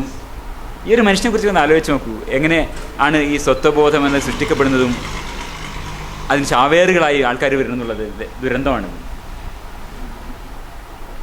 ഡൽഹി ഗ്യാങ് റേപ്പ് വേറൊരു വലിയൊരു എന്താ പറയുക ആ കാലത്തിൻ്റെ ശ്രദ്ധിക്കപ്പെട്ട ഒരു കാര്യമാണ്. ഇത് 2013 സെപ്റ്റംബറിൽ വരെ വിധിക്കുന്നുണ്ട്. പിന്നെ ഏറ്റവും അവസാനം BJP തിരിച്ചു വരുന്നു. ഇവിടെ നമ്മൾ ആ ചരിത്രത്തെക്കുള്ള ഒട്ടുതോട്ട് അവസാനിപ്പിക്കുകയാണ്. ഇതിൻ്റെ കുറച്ച് ഭാഗങ്ങൾ പറയാനുണ്ട്. എന്തുകൊണ്ട് ഈ ഇതിലൊരു വിഷയം മാത്രം ഒന്ന് എടുത്ത് പറയും. ഈ ഒരു വിഷയം പറയാം. ഇവിടെ സ്ത്രീകൾക്കെതിരെയുള്ള അക്രമങ്ങൾ ഇതൊരു വലിയ രാഷ്ട്രീയ പ്രശ്നമാണ്. പക്ഷെ ഇതിൽ ഒരു പരമ്പരാഗത മൂല്യബോധം എത്രത്തോളം പങ്കുവയ്ക്കുന്നുണ്ട് അത് മാറ്റേണ്ടതിനെ കുറിച്ചിട്ട് ഒരു ചർച്ചയും വരുന്നില്ല. നിയമങ്ങൾ കർശനമാക്കണം, അതൊക്കെ ശരിയാണ്. പക്ഷേ നമ്മൾ ശ്രദ്ധിക്കേണ്ട ഒരു കാര്യം, പരമ്പരാഗത സമൂഹങ്ങളിൽ എവിടെയും, ഇന്ത്യയിൽ മാത്രമല്ല, ഒരു ജ്ഞാനോദയം കടന്നു വന്ന് പോസ്റ്റ് ട്രഡീഷണൽ പാരമ്പര്യാനന്തരമായി കഴിഞ്ഞിട്ടില്ലാത്ത സമൂഹങ്ങളിലൊക്കെയും സ്ത്രീകൾ രണ്ടാം കിടക്കാരാണ്. സ്ത്രീകൾക്കെതിരെ അക്രമങ്ങളുണ്ട്. ഇത് പസഫിക് ദ്വീപുകൾ, അവിടെ ഒരു സ്വർഗം പോലെയാണ് പലരും വിവരിച്ചിട്ടുള്ളത്. പസഫിക് ദ്വീപുകളിൽ ഒരു പീസ്ഫുൾ പാരഡൈസ് എന്ന് പറയപ്പെടുന്ന അവിടെ സ്ത്രീകൾക്കെതിരായുള്ള അക്രമങ്ങൾ നടക്കുന്നത്, അതിന് ഒരു UN കമ്മീഷൻ ഉണ്ട്. യുണൈറ്റഡ് ഡിവിഷൻ ഫോർ അഡ്വാൻസ്മെൻറ്റ് അവരൊരു റിപ്പോർട്ട് പ്രസിദ്ധീകരിച്ചിട്ടുണ്ട്. ഉദാഹരണമായിട്ട് ഞാൻ പറയുന്നത്, പരമ്പരാഗത സമൂഹങ്ങളിലൊക്കെയും ലോകത്തെവിടെയും സ്ത്രീകൾക്ക് രണ്ടാം തരം പങ്കാളിത്തമാണ്. ജ്ഞാനോദയ മാനവികത വരുന്ന ശേഷമാണ് സ്ത്രീകൾക്ക് സ്വാതന്ത്ര്യം, ഒരു പൗരത്വം തന്നെ അനുവദിച്ച് കിട്ടുന്നത്. ഇന്നിപ്പോൾ ഒരു റെസ്റ്റോറൻറ്റിന് നടക്കുന്ന ഒരു ആക്രമണം നടന്നു. ഇതും ഈ സ്ത്രീകൾക്കെതിരെയുള്ള അക്രമങ്ങളും കൂട്ടി വായിക്കാൻ നമുക്ക് കഴിയണം. ഈ ആക്രമണത്തെക്കുറിച്ചിട്ട് ഒരാളിട്ട പോസ്റ്റാണ്, എന്തുകൊണ്ട് കമ്മ്യൂണിസ്റ്റുകൾ സമൂഹത്തിന് ആപത്ത്. ഒരു ആർഷഭാരത പ്രേമി എഴുതിയാണ്. അനാശാസ്യം നടത്താൻ അനുവദിച്ച ഹോട്ടൽ തല്ലി തകർത്ത യുവമോർച്ച പ്രവർത്തകർക്ക് അഭിനന്ദനങ്ങൾ. അത് നിങ്ങൾ ആ ദൃശ്യങ്ങൾ കണ്ടിട്ടുണ്ടാവും, എത്രത്തോളം അനാശാസ്യം നടന്നു എന്നുള്ളത്. ഈ സംഭവത്തെ എതിർക്കുന്നവരിൽ 90% കമ്മ്യൂണിസ്റ്റുകളും 10% പർദ്ദയും ശൈശവവിവാഹം അനുവദിക്കണമെന്ന് വാദിക്കുന്ന മുസ്ലിങ്ങളുമാണ്. സഖാക്കളെ, നിങ്ങളുടെ അമ്മയും പെങ്ങളുമായിരുന്നു ഇത് ചെയ്തതെങ്കിൽ എങ്ങനെയായിരിക്കും നിങ്ങളുടെ പ്രതികരണം? ഇതേ വിശാല മനസ്കത നിങ്ങൾ കാണിക്കുമായിരുന്നു.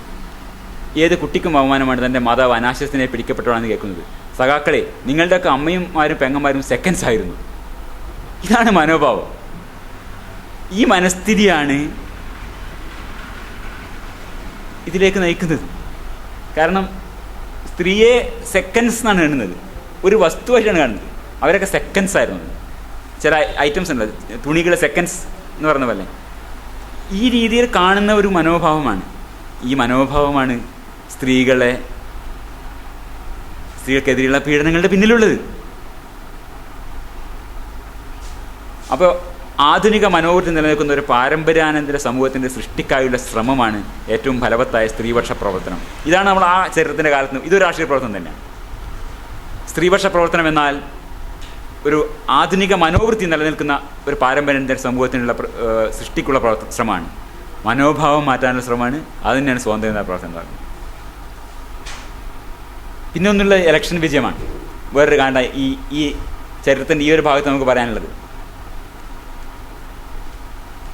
മുസാഫർ നഗർ കൃത്യമായൊരു പാറ്റേൺ നമ്മൾ നേരത്തെ കണ്ടു. ഗുജറാത്തിൽ എങ്ങനെയാണ് ഭരണത്തിൽ വരുന്നത്, നമ്മൾ അത് മിക്കവാറും എല്ലാവർക്കും വ്യക്തമായിട്ടൊരു പാറ്റേണാണ്. 2013 ഓഗസ്റ്റിലാണ് മുസാഫർ നഗറിൽ ഒരു റയറ്റ് നടക്കുന്നത്, ഹിന്ദു മുസ്ലിം സംഘടന നടക്കുന്നത്. ആൾക്കാർ ഒരുപാട് ശവങ്ങളുണ്ടായി, ഒരുപാട് ആൾക്കാർ ഒഴിഞ്ഞു പോകേണ്ടി വന്നു. ആയിരക്കണക്കിന് ആൾക്കാർ മുസ്ലിങ്ങൾ അവിടെ നിന്ന് ഒഴിഞ്ഞു പോകേണ്ടി വന്നു. എന്തുണ്ടായി? അതിന് തൊട്ട് മുമ്പത്തെ ഇലക്ഷനിലായപ്പോഴേക്കും ഈ സംസ്ഥാനത്തിൻ്റെ നിറമേ മാറി, മുഴുവൻ കാവ്യമായി മാറി 2013 ആയപ്പോഴേക്കും.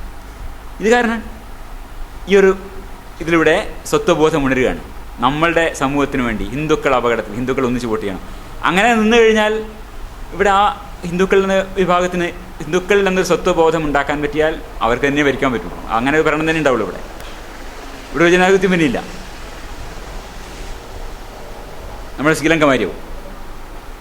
അപ്പോൾ ഇത് ആരുടെ വിജയമാണ് ഈ ഇലക്ഷൻ വിജയം എന്നാൽ? അമിത് ഷായുടെ,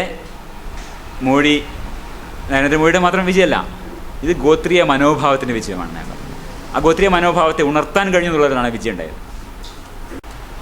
അപ്പോൾ രക്ഷിക്കാനൊരു രാജാവ് വേണ്ട മനോഭാവമാണ് ഇവിടെ ഉള്ളത്. അപ്പോൾ ഈ മനോഭാവം നിലനിൽക്കുന്നിടത്തോളം നമുക്ക് ജനാധിപത്യം സാധ്യമല്ല. ഇവിടെ നമ്മൾ അംബേദ്കർ പറഞ്ഞെടുത്താണ്, ഇവിടെ ഈ ഭരണഘടനയുടെ കീഴിൽ കുഴപ്പമാവുകയാണെങ്കിൽ ആ ഭരണഘടനയുടെ കുഴപ്പമല്ല, അത് മനുഷ്യരുടെ കുഴപ്പമാണ്, നമ്മുടെ മനോഭാവത്തിൻ്റെ കുഴപ്പമാണ്. ഇവിടെയാണ് എന്താണ് ഇടതുപക്ഷ രാഷ്ട്രീയം എന്ന്. ഇടതുപക്ഷ രാഷ്ട്രീയമാണ്, ഞാൻ ആദ്യം പറഞ്ഞതാണ്, സ്വതന്ത്ര ചിന്താ പ്രവർത്തനമാണ് ഇടതുപക്ഷ രാഷ്ട്രീയ പ്രവർത്തനം. ഇടതുപക്ഷ രാഷ്ട്രീയം എന്ന് പറയുമ്പോൾ എന്താണ്? നമ്മൾ ഇടതുപക്ഷ രാഷ്ട്രീയം എന്ന് പുതുക്കെ പറഞ്ഞാൽ എന്താണ് ഇടതുപക്ഷ രാഷ്ട്രീയം? ഇത്രയും കാര്യങ്ങളാണ് അതിൻ്റെ അടിസ്ഥാനപരമായിട്ടുള്ള കാര്യം. ഒന്ന്, ന്യായീകരണമില്ലാത്ത, പരിഹരിക്കപ്പെടേണ്ട ഇങ്ങനെയുള്ള അനേകം അസമത്വങ്ങൾ സമൂഹത്തിൽ നിലനിൽക്കുന്നുണ്ടെന്ന് തിരിച്ചറിയുന്നു. സാമൂഹ്യ സമത്വത്തെ പിന്തുണക്കുന്നു. സാമൂഹ്യ ഉച്ചനീചത്വങ്ങളെയും സാമൂഹ്യ അസമത്വത്തെയും എതിർക്കുന്നു. അവശ വിഭാഗങ്ങളുടെ ആഭിമുഖ്യം പുലർത്തുന്നു, ആഭിമുഖ്യവും കരുതലും പുലർത്തുന്നു. ഇതാണ് ഇടതുപക്ഷ രാഷ്ട്രീയം എന്ന് പറഞ്ഞാൽ. അതിൻ്റെ പ്രത്യയശാസ്ത്രമല്ല. ഇടതുപക്ഷ രാഷ്ട്രീയം ചില പ്രത്യയശാസ്ത്രങ്ങളുടെ ലേബലിലാണ് അറിയപ്പെടുന്നത്. ഇടതുപക്ഷ രാഷ്ട്രീയത്തിന് ലെഫ്റ്റിസ്റ്റ് പൊളിറ്റിക്സ് എന്ന് പറഞ്ഞാൽ അതിനങ്ങനെ ഒരു പ്രത്യയശാസ്ത്രവും പ്രത്യേകിച്ച് കടപ്പാടുന്നുണ്ട്. അത് ചില അസമത്വങ്ങൾ തിരിച്ചറിയുന്നു, സമത്വത്തെ പിന്തുണക്കുന്നു, ഉച്ചനീചത്വങ്ങളെ എതിർക്കുന്നു, അവശ വിഭാഗങ്ങളുടെ ആഭിമുഖ്യം പുലർത്തുന്നു. ഇത്രയും മാത്രമേ ഉള്ളൂ ഇടതുപക്ഷ ജനാധിപത്യം പറയാൻ. അപ്പോൾ ഇവിടെ നമ്മൾ ഇന്നത്തെ ഇടതുപക്ഷത്തിൻ്റെ രീതി എന്താണ്? വർഗീയതക്കും തീവ്രവാദത്തിനും എതിരായ പോരാട്ടത്തിൽ വിശ്വാസികളെ കൂടി, മതവിശ്വാസികളെയും ദൈവവിശ്വാസികളെയും കൂടി അണിനിരത്താനുള്ള ഇപ്പം നമ്മുടെ ഒരു പ്രധാന ഇടതുപക്ഷ പാർട്ടിയായ CPM-ൻ്റെ പറഞ്ഞാണിത്. വിശാലമായ കാഴ്ചപ്പാടാണ് CPM-നുള്ളത്. അതുകൊണ്ട് CPM-ൻ്റെ ഭാഗമായി വന്നിട്ടുള്ള ആരെങ്കിലും തങ്ങളുടെ ഭക്തി പ്രകടിപ്പിക്കുന്നു, വിശ്വാസത്തിൻ്റെ ഭാഗമായി ജീവിക്കുന്നുവെങ്കിൽ അതിന് യാതൊരു തടസ്സവുമില്ല. ഇതടുത്ത് ഒരു നമ്മുടെ CPM-ൻ്റെ നേതാവ് പറഞ്ഞാണ്. ഇല്ല, അദ്ദേഹം പറഞ്ഞതാണ്, വർഗീയതക്കും തീവ്രവാദത്തിനും എതിരായ പോരാട്ടത്തിൽ വിശ്വാസികളെ കൂടി, മതവിശ്വാസികളെയും ദൈവവിശ്വാസികളെയും കൂടി അണിനിരത്താനുള്ള വിശാലമായ കാഴ്ചപ്പാടാണ് ഞങ്ങൾക്കുള്ളത്. അതുകൊണ്ട് CPM-ൻ്റെ ഭാഗമായി വന്നിട്ടുള്ള ആരെങ്കിലും തങ്ങളുടെ ഭക്തി പ്രകടിപ്പിക്കുന്നു, വിശ്വാസത്തിൻ്റെ ഭാഗമായി ജീവിക്കുന്നുവെങ്കിൽ അതിന് യാതൊരു തടസ്സവുമില്ല എന്നാണ് പറയുന്നത്. അപ്പോൾ ഇതേ കാര്യം സഖാവ് EMS മുമ്പേ യുക്തിവാദവും കമ്മ്യൂണിസ്റ്റുകാരും എന്ന് പറഞ്ഞുകൊടുത്ത് പറയുന്നുണ്ട്. മതവിശ്വാസികളും അവിശ്വാസികളും അടങ്ങുന്ന തൊഴിലാളികളെയും മറ്റധ്വാനിക്കുന്ന ജനങ്ങളെയും സംഘടിപ്പിച്ച് അണിനിരത്തി ചൂഷകവർഗ ഭരണകൂടത്തെ തകർക്കുക, ഇതാവണമോ ഇന്ത്യയിലെ ഇടതുപക്ഷ രാഷ്ട്രീയത്തിൻ്റെ പരിപാടി? ഇതാണ് ഇന്ത്യയിലെ ഇതാവണം പരിപാടി എന്നാണ് EMS നമ്മുടെ യുക്തിവാദവും കമ്മ്യൂണിസ്റ്റുകാരും എന്ന വളരെ പ്രസിദ്ധമായിട്ടുള്ള പുസ്തകത്തിൽ പറഞ്ഞിട്ടുള്ളത്. ഇതുകൊണ്ടാണ് യുക്തിവാദത്തെ എതിർക്കുന്നതാണ്. വിശ്വാസികളെ, അതായത് യുക്തിവാദികൾ വിശ്വാസികളെ എതിർക്കുന്നു, വിശ്വാസത്തിനെ എതിർക്കുന്നു. അതല്ല ചെയ്യേണ്ടത്. കാര്യം ഇവിടെ ചൂഷകവർഗ ഭരണകൂടത്തെ തകർക്കുക, വ്യവസ്ഥയെ തകർക്കുക എന്നാണ് ആവശ്യം. അപ്പോൾ മതവിശ്വാസികളുടെ കൂടെ കൂട്ടണം. ഇതാണ് EMS എന്ന് പറഞ്ഞിരുന്നത്. ഇന്നും CPM പറയുന്നത്, ഇതാണ് പാലിക്കാൻ വേണ്ടിയാണ് ഞാനത് കാണിച്ചത്. ഇത് ശരിയല്ല എന്നാണ് പറയാനുള്ളത് എനിക്ക്. ഇന്ത്യയുടെ പ്രശ്നം വ്യവസ്ഥയുടെ പ്രശ്നമല്ല, മനസ്സിയുടെ പ്രശ്നമാണ്. നമുക്കാവശ്യം 2 നൂറ്റാണ്ടിനപ്പുറം യൂറോപ്പിൽ നടന്നതുപോലെ ചിന്താരീതി മാറ്റൽ നടത്താനുള്ള ഒരു ഇടതുപക്ഷ ബൂർഷ്വാന്ന് പറയാം, ബൂർഷ്വാ പ്രസ്ഥാനം ആണ് ഇന്ത്യയിൽ ഇന്ന് അത്യാവശ്യമായിട്ടുള്ളത്. അതായത് മനസ്ഥിതി മാറ്റാനുള്ള ഒരു ബൂർഷ്വാ ജനാധിപത്യ പ്രസ്ഥാനം. ഇത് ഈ വാചകം ഞാൻ എടുത്തത് EMS-ൻ്റെ ആ പുസ്തകം തന്നെയാണ്. ബൂർഷ്വാ ദേശീയ പ്രസ്ഥാനത്തിൻ്റെ വളർച്ചയോടൊപ്പം അതിനകത്ത് തന്നെ 2 നൂറ്റാണ്ടുകൾക്ക് മുമ്പ് യൂറോപ്പിൽ രൂപം കൊണ്ടിരുന്നത് പോലെ മതസ്ഥാപനങ്ങളെയും ദൈവവിശ്വാസത്തെയും വെല്ലുവിളിക്കുന്ന ഒരു ഇടതുപക്ഷ ബൂർഷ്വാ ദേശീയ പ്രസ്ഥാനം ക്രമേണ വളർന്നു വന്നു. 1920 ഇത് സഖാവ് EMS എഴുതിയിട്ടാണ്. 1920-ലാണ് ഇതിൻ്റെ തുടക്കം. ഇത് കേരളത്തിൽ പ്രതിഫലിച്ചത് സഹോദരനയ്യപ്പനടക്കമുള്ള കുറേ പേർ യുക്തിവാദി എന്ന മാസിക തുടങ്ങി അതിൻ്റെ ആശയങ്ങൾ പ്രചരിപ്പിക്കാൻ തുടങ്ങിയതോടെയാണ്. ബൂർഷ്വാ ദേശീയ നേതാക്കളിൽ ഒരു വിഭാഗവും ഈ സമീപനം അംഗീകരിച്ചിരുന്നു. ബൂർഷ്വാ ദേശീയ പ്രസ്ഥാനത്തിനകത്ത് തന്നെ ഇടതുപക്ഷ ചിന്താഗതി ഉൾക്കൊണ്ടിരുന്ന യുവജനങ്ങളിൽ ഇതിൻ്റെ സ്വാധീനം വ്യാപിച്ചതിനാൽ 1920-കളുടെ അവസാന വർഷങ്ങളിൽ രൂപം കൊള്ളാൻ തുടങ്ങിയിരുന്ന ഇടതുപക്ഷ രാഷ്ട്രീയ പ്രസ്ഥാനങ്ങൾ ഇതിൻ്റെ ശക്തിയായ അല അടിച്ചു. ഇതാണ് ശരിയല്ല, തെറ്റാണ് എന്ന് അദ്ദേഹം വിശദമായി പറയും. തള്ളിക്കളയേണ്ടതാണ്, യുക്തിവാദം നമുക്ക് ആവശ്യമില്ല പറയുന്നത്. ഇത് ശരിയല്ല, ഈ നിലപാട് തിരുത്തണമെന്നാണ് ഇന്ന് ഞാൻ പറയാൻ ആഗ്രഹിക്കുന്നത്. ഇടതുപക്ഷ ബൂർഷ്വാ ദേശീയ പ്രസ്ഥാനം, ആ ബൂർഷ്വാ എന്നുള്ള അത് കാണിക്കാൻ വേണ്ടി കാണിച്ചതേ ഉള്ളൂ.